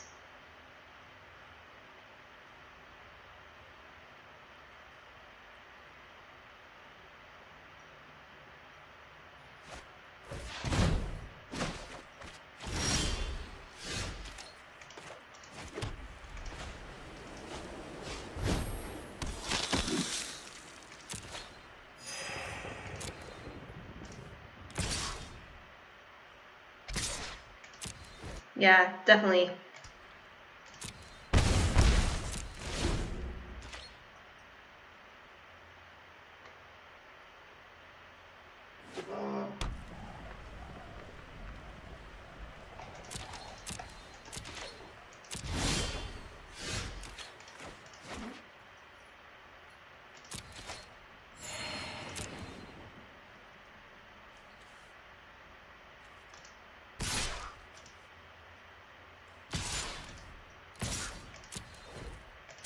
Not quite at City's Blessing yet. Almost there. They haven't gotten anything. Well, there you go.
Now I'm never going to get another creature again.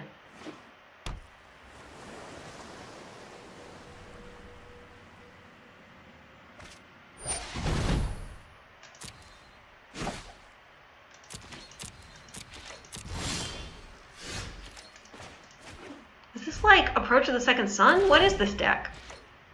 It's just put everything back in your hand.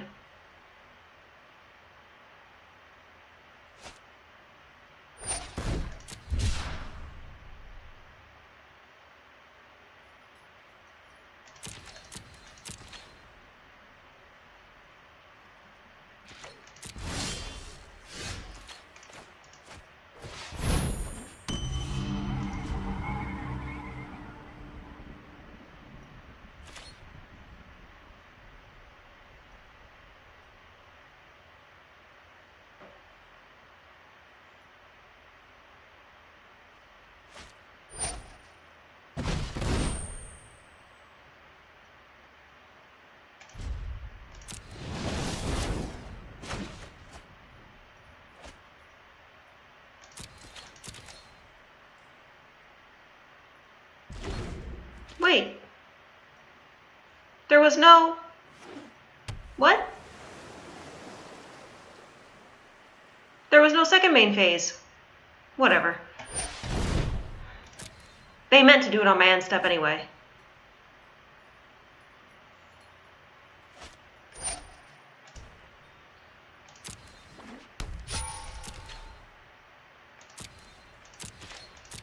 Yeah, I'm thinking they're probably approaching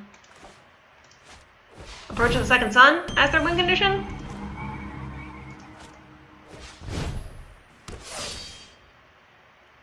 Look at that! I finally got a creature. Nifty, right?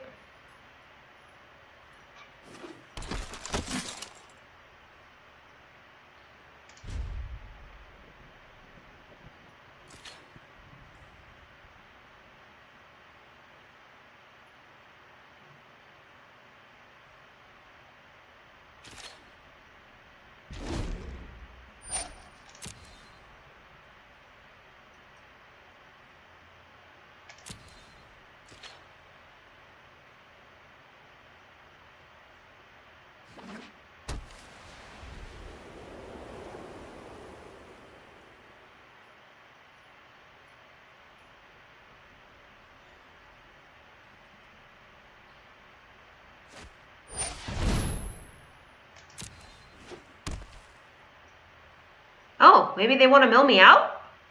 Maybe that's what the win condition is?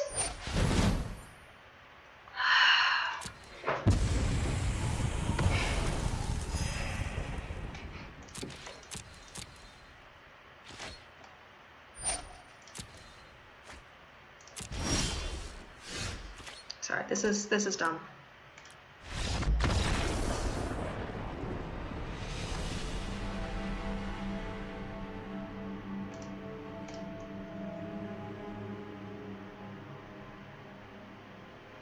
I didn't read the magic story today. Oh, I forgot today's Wednesday. I'm all messed up.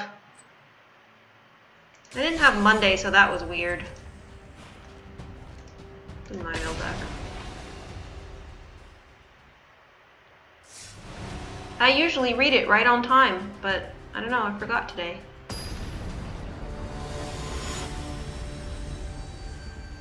I'll have to check that out later.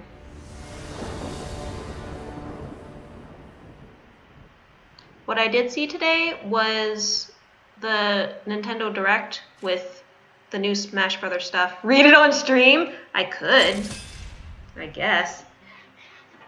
Super multitask.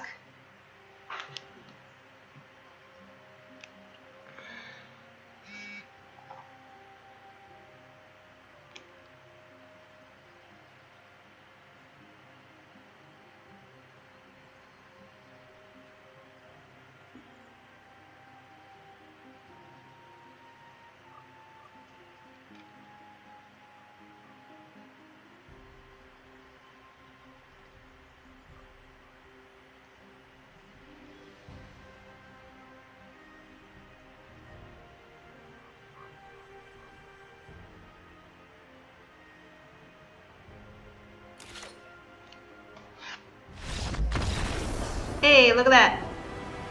We won.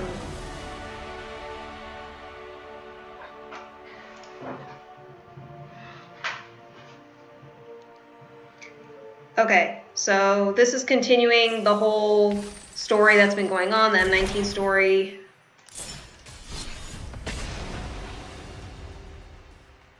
And the kind of main character of the story, Naiva, who's on Tarkir, has just encountered a big, huge dragon that's unlike any dragon that she's ever seen before. I'm pretty sure it's Nicol Bolas. Pretty sure. Naiva gripped her spear, leaning on it so she would not collapse from the sheer stark terror. The huge dragon filled half the sky, blocking the canyon walls. He floated there effortlessly, his expression bemused at her pathetic attempt to look bold. Little one, you cannot defy me, much less defeat me. But with my help, you can rule this sad little world, and make it your own to do with as you wish. Just tell me where Ugin is, and why these Hedrons have filled the place he fell.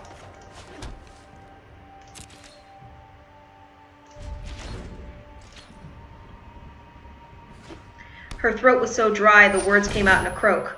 Why do you hate Ugin? He's your twin. The great dragon recoiled, a blast of angry fire roaring down over her head. Gonna mill. You. Gonna draw a card. Perfect. The great dragon recoiled, a blast of angry fire rolling over her head. Sparks rained down upon the hedrons that concealed the spirit dragon's skeleton, but the flames and glowing ash slid harmlessly off of this hard surface. He's no twin of mine. That's just a story he put about, trying to grab for a share of my glory and my triumph. Naive cared nothing for Ugin. She had never met him, and she couldn't imagine any dragon could be a friend to humankind, even if people like her grandmother and Taejin's master called him the soul of Tarkir. Yet a seed of strength unfurled in her heart. Somehow, amazingly, this powerful dragon did not know Ugin's body lay concealed beneath the hedrons. That meant he couldn't see Baisha where she lay lost in a helpless trance. The thought of her twin, Baisha, dying filled her heart with such dread that it fueled a recklessly fierce determination. For once, her spear was of no use. She had to find another way. "You are Nico Bolas," she said, trying to piece together what she had learned from the stories and memories. He smiled. "Of course I am. Who else would I be?" If he was as the stories claimed, he would be able to get into her mind. Probably he already had. Once he picked through her thoughts, he'd realize Yasova Dragonclaw was right in front of him. Her only hope was to distract him. Gonna cast some stuff. Doo-boo-doo-doo-boo. We'll do another second person. And then we'll draw a card.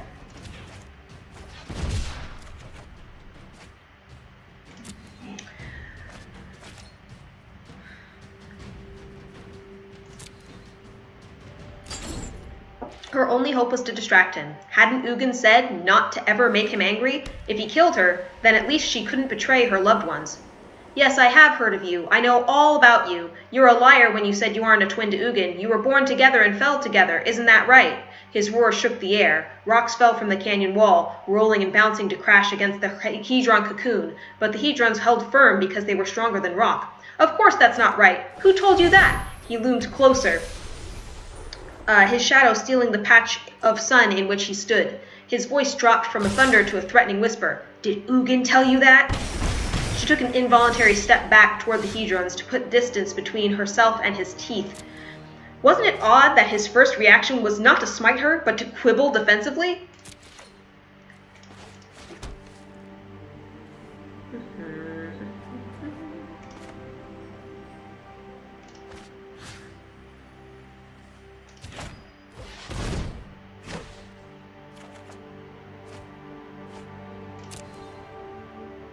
Maybe if she kept him busy, she could find a way to get out of this. If you and Ugin aren't twins, then what are you? He inhaled with such strength that snow swirled up from where it dusted distant hedrons, spinning around her like a blizzard. His voice boomed over her as he began to talk. So here's Nico Bolas' version of events. We've been getting Ugin's this whole time. "This is the truth. Not that you can appreciate it, weaned as you obviously have been on lies masquerading as truth. I fell. Ugin will have told you that we fell together, but that is just his way of muddying the waters, telling half lies that people mistake for truth. I fell out of the wings of the void. Falling was my first sensation, the roar of wind against my scales, a flash of lightning splitting the air." I do believe I'm going to die before I can mill him out.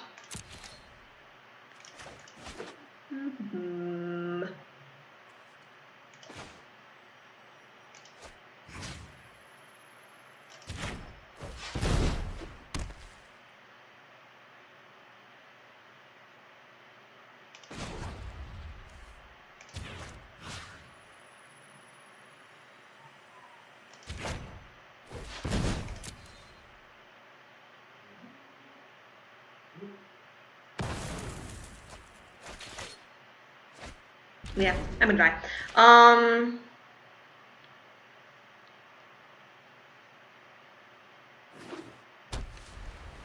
The roar of wind against my scales, a flash of lightning splitting the air, the boom of the progenitor's wing beats.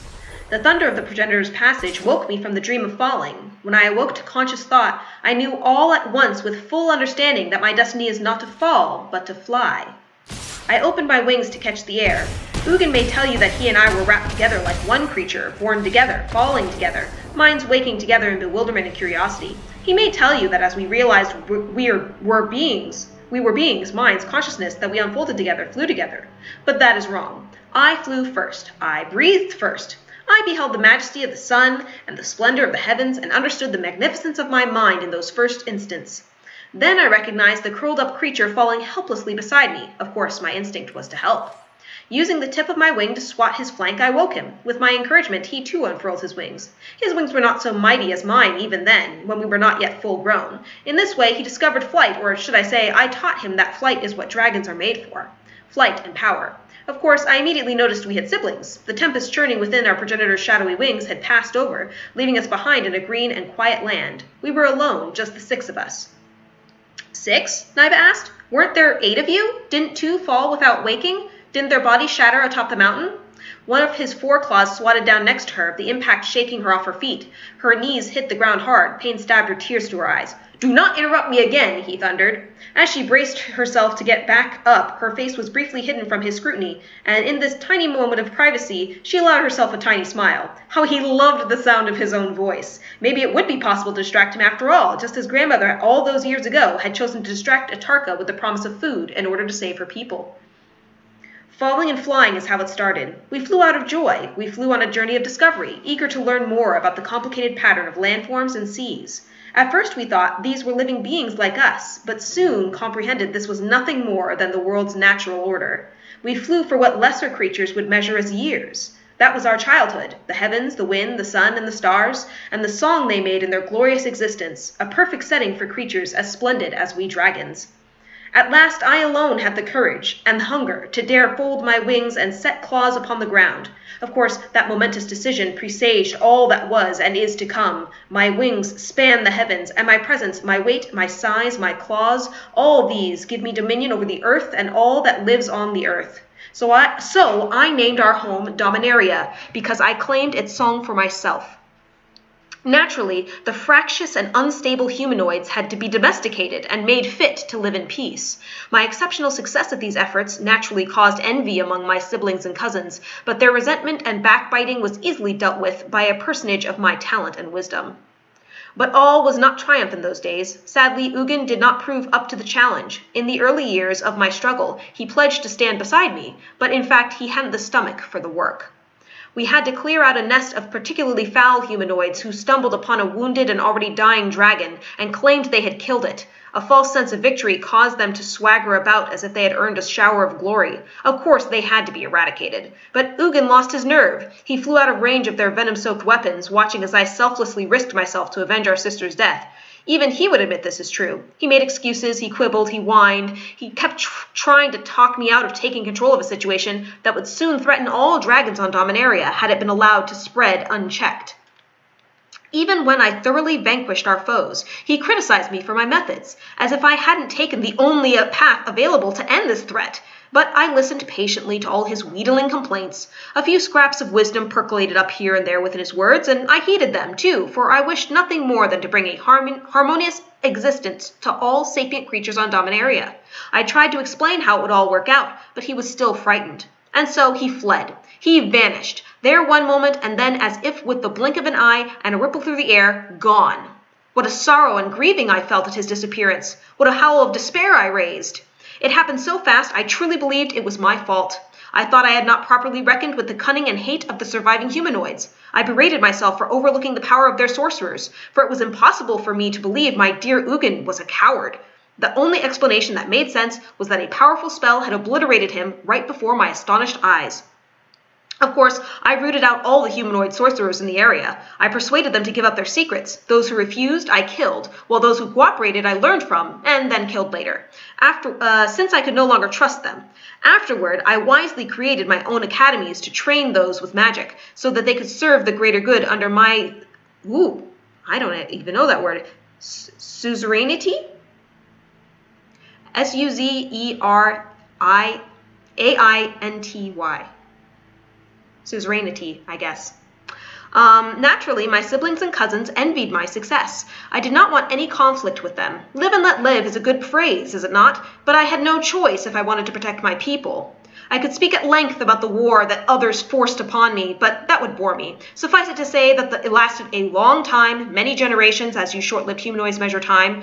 One day, when I had finally driven that stubborn tyrant Arcadis into retreat, Ugin returned. He flew right into the middle of our final battle, breaking it off. The shock of his appearance quite undid me. What sorcery is this? I roared. Ugin is dead. No sorcery. Don't you know me, Nicole? My heart swelled with joy, then constricted with fury. This is some cursed illusion magic wielded by Arcadis. With a blast of fire, I meant to obliterate the mirage. Nicole, stop! It's truly me! At the last moment, I turned my ire aside to blow harmlessly away over the land. What if it truly was him? You are dead. I saw you annihilated by a vile burst of human sorcery. It was their revenge for my victory, destroying what I love most. But I avenged you and set out to make the world worthy of your vision of peace and harmony. Is this what you call peace and harmony?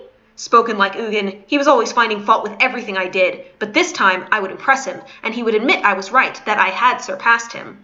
It will be. Come see what I have accomplished. Come, Ugin. I acted as his guide to Dominaria, showing him all its beauty and splendor, all its power and glory, for he had always stuck close to our birth mountain and feared venturing too far away. When he tired of flying, we returned there and settled upon the birth mountain's peak, now crowned with twin horns in honor of the supremacy of dragonkind. I surveyed the landscape from our high perch, Ugin silent beside me. I thought he was content, just as I was content to have him back beside me, but in fact he was seething with envy, as I was soon to discover. Of course, you never suspected the world to be so vast a place, did you, Ugin? I traveled everywhere, no place too small or too grand that I have not set claw upon it. No one dares call me least now. Ugin laughed. Do you really believe this petty squabbling means anything in the vast reaches of the universe? How it pained my hearts to hear this bit of mockery. Of course, I wanted to point out that he had been hiding all this time in a coward sanctuary, but I refrained, and instead tried to soothe him. Have you returned only to insult me? I thought we were better friends than that. Now that you are returned, you can share my triumph, just as we always did before. I don't want your leavings, Nicole. I have secrets of my own, learned at the feet of a wise woman. That old human is long vanquished by death, and her prattling wisdom nothing more than dust. Her secrets were like bubbles that pop when you touch them, pretty to look at, but without substance. You'll see, Ugin screamed angrily. He began babbling about planes and walking paths between worlds. I will find the way, as she promised me long ago, and then you'll be sorry. Then you'll regret thinking you are better than me. The wind rumbled atop the mountain in a howl of storm. Snow fell so thickly that its blizzard obscured him from my vision. Ugin, I shouted. In a ripple of warm wind, he was gone. Fled. The ugly landscape of his hearts was starkly revealed. Hadn't he abandoned me the first time, just when I most needed him? Now he had come back merely to taunt me with the affection I held for him that he clearly did not hold for me. Obviously, he had done it because he was envious of everything I had achieved. My vast intelligence and clever strategies, my mastery of magical skills he wanted for himself, and that old woman had promised him but never delivered, my myriad grateful subjects, and the promise of the world I would soon rule as benevolent overlord, beloved by all, awestruck by my majesty and power.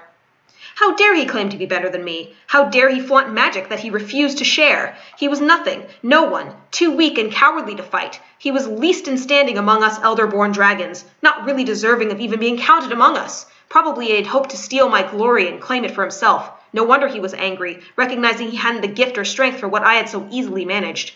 And yet sharper than a dragon's tooth, the bite of his insults clawed their way, regardless, into my heart. He had abandoned me again, deliberately, mockingly, condescendingly.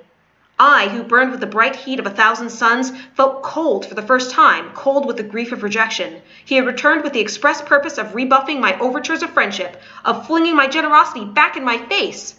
Such a one as he could not feel the pleasure in the good fortune of another, but only resentment.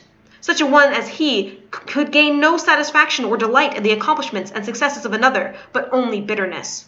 Such as one as he could find refuge only in envy, in rage. Rage, how dare he have what I had not? A white-hot spark kindled deep in my chest with a flash of such sunlit brightness that it blinded me. Impenetrable blackness filled my vision. Tumbling, I fell, totally disoriented, until with gut-wrenching twist I righted myself, only to find myself no longer atop the birth mountain, but gliding over boundless stretch of oceanic waters as flat and still as a mirror. I was the only thing in motion, my wings shadowing the sea's surface. There was no sun in this peculiar place, only the water and many craggy islets and a constant shushing whisper of secrets just out of my reach. By a faint humming vibration deep in my bones, I suspected this was not a plane, but some manner of artificial construct, built by an unknown agent that had left neither claw nor footprint to mark its authorship. Who or what possessed so much power, and why had it been abandoned? Bubbles floated peaceably in the sky, drifting downward until they touched my scales and popped. With each pop, a sweet vista sprang open before me for a breathtaking moment before it vanished. Other lands, other worlds, other planes. Ah! With my next breath, I comprehended the whole. I had become a planeswalker. I had become the very thing Ugin had been ranting about all along, the magic he wanted for himself but could not achieve. After that first unexpected passage, it was easy to keep going, to move in and out through a web of connections linked by a clot of darkness to which everything else adhered. I walked from one world to another, and the next and the next. What wonders lay beyond the meager treasures of Dominaria? 100 worlds I visited, and then 100 more. Yet in all the time I found no trace of any other creature who could walk between worlds. I was the first among all sapient creatures to discover the possibility of traveling between planes. No wonder eternity and infinity welcomed me, having sojourned alone for so long. Even so, I began to think again of Ugin, wanting to share this glory with another, or at least forgive him, to hear how he might at last acknowledge how far I had come. I am not a selfish creature. It seemed churlish to withhold this knowledge from Ugin, even if he could never manage to duplicate the planeswalking I had achieved, for at that time I did not yet understand how a peerless spark separates we rare planeswalkers from the unworthy others of sapient life, for whom untold worlds will lie forever out of reach. I thought of him. I believed we could be friends as we once were at the dawn of days. So I went home. Of course, a great deal of time had passed as humanoids measure it. The Dominaria I left was so changed, I barely recognized large swaths of it. The courses of rivers altered, islands sundered, lakes had gone dry, and seas had ridden to flood once habitable shores. There I found the wars between the elder dragons over long since. A tenuous peace had taken hold throughout much of the land. Of all the elder dragons and their children, only Chromium Rule, Arcata Sabbath, Palladium Wars, and that vexatious beast Vivectus Asmati had survived. Rule wandered the land in the guise of a helpful observer, all offering praise for his wisdom and beneficence, yet he was no better than those of our siblings who plundered and ruled, for he poked his snout wherever he wished, and who among the humanoids could tell him no? Vivectus still roamed with restless fervor, pillaging and burning up as he wished, sometimes teaming up with that ill-tempered creature in Palladium Wars, but more often alone. Yet as I searched the wide world over, I found no trace of Ugin. At length I made my way to Arcadis' kingdom, as Ugin and I had once done when we were fledglings. Arcadis welcomed me in his most tendentious elder sibling manner, wondering where I had been hiding myself all this time, and proudly showing me about the empire he considered meticulously regulated and magnificently vast. But I knew better. Ugin, I know you and he were particularly close, born as you were, but I haven't seen him since the earliest of days when you two left to root out the dragon killers. You told us he died. That's not what I said, I corrected him. He wasn't dead at all. He was just hiding. He returned right at the climax of our last battle. He regarded me with his usual patronizing superiority. The battle you fled from, abandoning your troops, I gathered them under my wings. They were grateful for my protection, I assure you. Did you not see him flying between our armies? I demanded. Oh, did you not see him flying between our armies? I demanded, utterly astonished by his obliviousness. You were not yourself that day, Bolus. No doubt you were seeing illusory things. You have always felt shame about Ugin's death, haven't you? Did you blame yourself for not protecting him, or did you stand aside and allow him to be killed by some venomous sorcery? I always wondered. I've always suspected you envied him because he was cleverer and wiser than you. I envy Ugin? Ridiculous. Then I understood. Arcadis was disparaging me, hoping to make me lose my temper, as I would have done when I was young and volatile. But I was bigger than that. Much, much bigger. I was a planeswalker, first and only one of my kind. To rule in Dominaria was all very well for a small-minded despot like Arcadis, while I had grown as far beyond him as he was pathetic, weak, short-lived humans. I surveyed the graceful architecture and fastidiously ordered streets and districts of the city where he presided from a palace built atop a cliff, and I insinuated a worm of doubt into his haughty mind. Maybe the humanoids who lived here weren't as deserving as he thought them. Maybe they didn't really respect him to follow his laws, but only pretended to. Maybe they were plotting to rise up and overthrow him, for wasn't he nothing more than a tyrant, even if he fancied himself a benevolent one? Wasn't that what his subjects whispered when they were sure he couldn't hear? If he sent out agents into every corner and crevice of the realm, they could report back to him and thus root out instigators. He could offer rewards for people turning in traitors, and pay handsomely for people brave and bold enough to turn on their own kinfolk. And if that wasn't enough, then he could burn down suspect districts or even whole cities. Burn them. Burn them. With a last smile, I wrapped myself in magic and departed Dominaria. The doubts I had seeded would take root, or they would wither. Either way, Arcadis would not trouble me again. He would never walk the plains. He didn't have it in him. Only I did. So you may imagine my shock and my joy when I walked out of the blind eternities into the place I had come to call the meditation realm, only to find Ugin there. He was floating atop the waters, staring at himself as if he could imagine nothing better than to look at his own reflection. Ugin! How is it you are here? I am overjoyed to see you, brother, for I feared I had lost you forever. But he had no words for me. He had only animosity, driven by his anger and envy and resentment and bitterness, by the memory of mocking, condescending laughter, by the fear that I would reveal the truth about things he did not want others to know, and that those others would believe me over him. He attacked, viciously and without warning, all raw fury and malignant resentment. I had no choice but to defend myself, first above the wide waters of the meditation realm, and then on a wild pummeling path through the plains. We struggled for days, years, generations. We battled with claw and tooth and with magic. On and on the struggle raged, for he was unrelenting, rejecting all my attempted overtures for a truce. All he wanted was to kill me for the crime of walking the plains before he did. His heart was eaten out with jealousy for what I had not shared with him. What could I do? There was no placating him. In the end, by diverse paths, we returned to the meditation realm. There, purely in self-defense, I killed him. With a mighty splash, he fell into the still waters. The impact resounded like thunder. Monstrous waves rose from the displacement and swept across the craggy islets, crashing and destroying as they went. The waves ran on, washing far beyond the bounds of the meditation realm into the web of connection that links the planes themselves, and maybe even into the blind eternities, whose depths even dragons cannot plumb. The waves spilled out the meditation realm as if Ugin's death had, like a weight dropped upon a ceramic bowl, broken cracks in the vessel itself. The violence of the waves swept me out of the meditation realm. Like a cast spear, I was flung through 10 or 20 or 100 planes before I fell hard back into Dominaria, onto the island chain of Madeira at a time when the memory of the Elder Dragon Wars had faded into legend. Bruised and stunned, I struggled to recover my strength, but recover it I did. Many battles lay before me, and I met them with ease. Of course, little Niva, you must be interested in the long course of my fascinating life, and I would gladly regale you with the whole now that I have set you right about Ugin's false story, but I know you believe you are distracting me from my purpose here. She could no longer see the sky, only his dazzling eyes and the brilliant curve of his horns with the egg gems spinning mesmerically between the points. His smile showed his teeth. In one gulp he could eat her. It always discourages me, he said in a kindly voice, that people are so quick to think we dragons like the taste of human flesh, when in fact it is not to our taste at all. His head dropped lower. She took another step back, but could move no farther, trapped against the hedrons. What you don't understand is that I have all the time in the world, while your time is running out fast. Now, where is Ugin? Ugin is dead.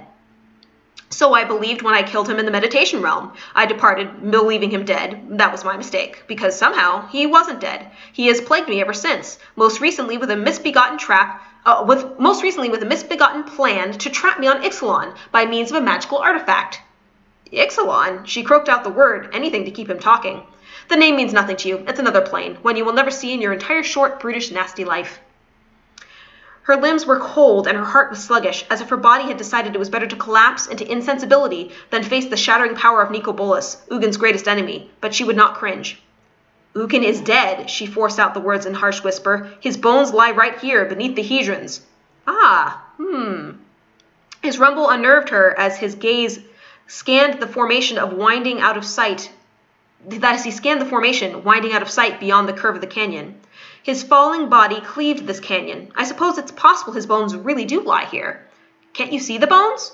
He slapped a foreclaw on the ground, the sound echoing off the canyon walls. Do not question me. It's a shame the others consider you expendable, isn't it? Expendable? They rely on me. You cannot be so naive, little one. Your grandmother tolerates you only because she finds you useful in protecting the grandchild she clearly cares about, the one who inherited the shamanic gifts. You have no magic, do you? I'm a hunter. Yes, you're a hunter. Everyone is a hunter. But your sister is a shaman. There's nothing worse than discovering someone you love holds tightly to a gift they denied you, that they refuse to share with you, that you're expected to pander to and flatter them, admire them, when really you're the valuable one. You're the one who will feed the tribe in the years to come. You're the one who will lead the people into the high mountains in the summer and to the lowlands during the winter. You're the leader, burdened by the sister you never asked for and didn't really want. They keep holding you back because of her, making you watch over her, wait for her, not giving you the scouting and hunting responsibilities you've earned with your skill. It's just not fair. If you were free of her, then you could finally come into your own, couldn't you? You could finally be the great hunter and leader that you deserve to be. And I can help you with that, Niva. His words, uttered in such soft, persuasive tone, insinuated themselves into her heart. The old resentment sparked. All the annoyances of years past clawed their way back into the forefront of her mind, throbbing like a headache only he could soothe. But she couldn't trust him. She clung to that fading thought. How can you help me? Why would you help me? Because if I don't help you, then I will be forced to destroy Tarkir. Wouldn't that be a shame? Especially since you are the only one who can prevent its destruction. Why would you destroy Tarkir? She whispered hoarsely, horrified and shaking. Because he loves Tarkir. But mostly so there can be no chance of him being reborn here. He paused, then huffed in a soft, warm breeze like magic over her trembling body. Do not fret, Niva. I don't want to annihilate this plane because I'd rather help you. Together we will clear Tarkir of all your enemies, all the dragons and all the other tribes. You can hunt the wide world over with no one to stand in your way. I will bring about everything you have ever dreamed because I have that power, and I will use it on your behalf. All you need to do is bring me Yasova. Now.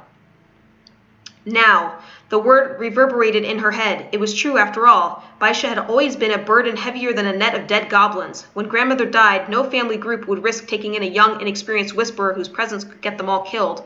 Why should she be asked to give up everything she wanted just to protect her sister? The old ways had never belonged to Niva. They were just obstacles in her path forward. She's here, right here, hiding. His smile lit the entire world. Fetch her for me, then you will receive your reward. There was no future for her in clinging to the past. She had been right when she had told Taejin that the old ways were a corpse, better consumed by vultures. Yet when she thought of the young Ghostfire warrior, of his courage and sacrifice, a shudder passed through her frame and ripped a gash in her certainty. What would Taejin say when he learned that she had handed over the great Yasova Dragonclaw to Nicol Bolas? Little Niva, you mustn't believe I want to hurt Yasova. I want to help, that's all. Now go. His voice hardened. A pressure built in her head until she thought her skull would burst. Now! Kneeling, she pulled aside the fragment of broken hedron and crawled in. There, in the dim, stuffy confines of the space, Baisha lay as if asleep, breathing evenly. Grandmother sat cross-legged in meditation, eyes closed, left hand resting open on a thigh, while her bare right hand grasped Baisha's bare fingers with an affectionate clasp. The gesture ate a hole of envy right through Niva's heart. Grandmother had always preferred Baisha. She loved her more than she loved Niva. She would have to bodily haul grandmother outside, but that could wait. Pulling her knife from its sheath, she pressed the blade against Baisha's vulnerable throat. And that's where the story ends. Goodness. All right. So, Ugin, why did you have to go back? Why did you have to go back and tell Nicol Bolas about planeswalking? It's your fault. Now I can see why he's like, I need to kill Nicol Bolas because I kind of created the monster. Yeah, I'm so worried too. I like how she was like, oh, but what will the boy think about? what will he think about it? That was pretty funny. Yep. I think I'm gonna just bring the stream to a close right there. And I'm gonna stream again on Saturday at 2 p.m. Yeah, she wants him. She's super thirsty. I'll be streaming again Saturday, 2 p.m. Eastern Time, and yeah, that should be it. Have a good night, everybody.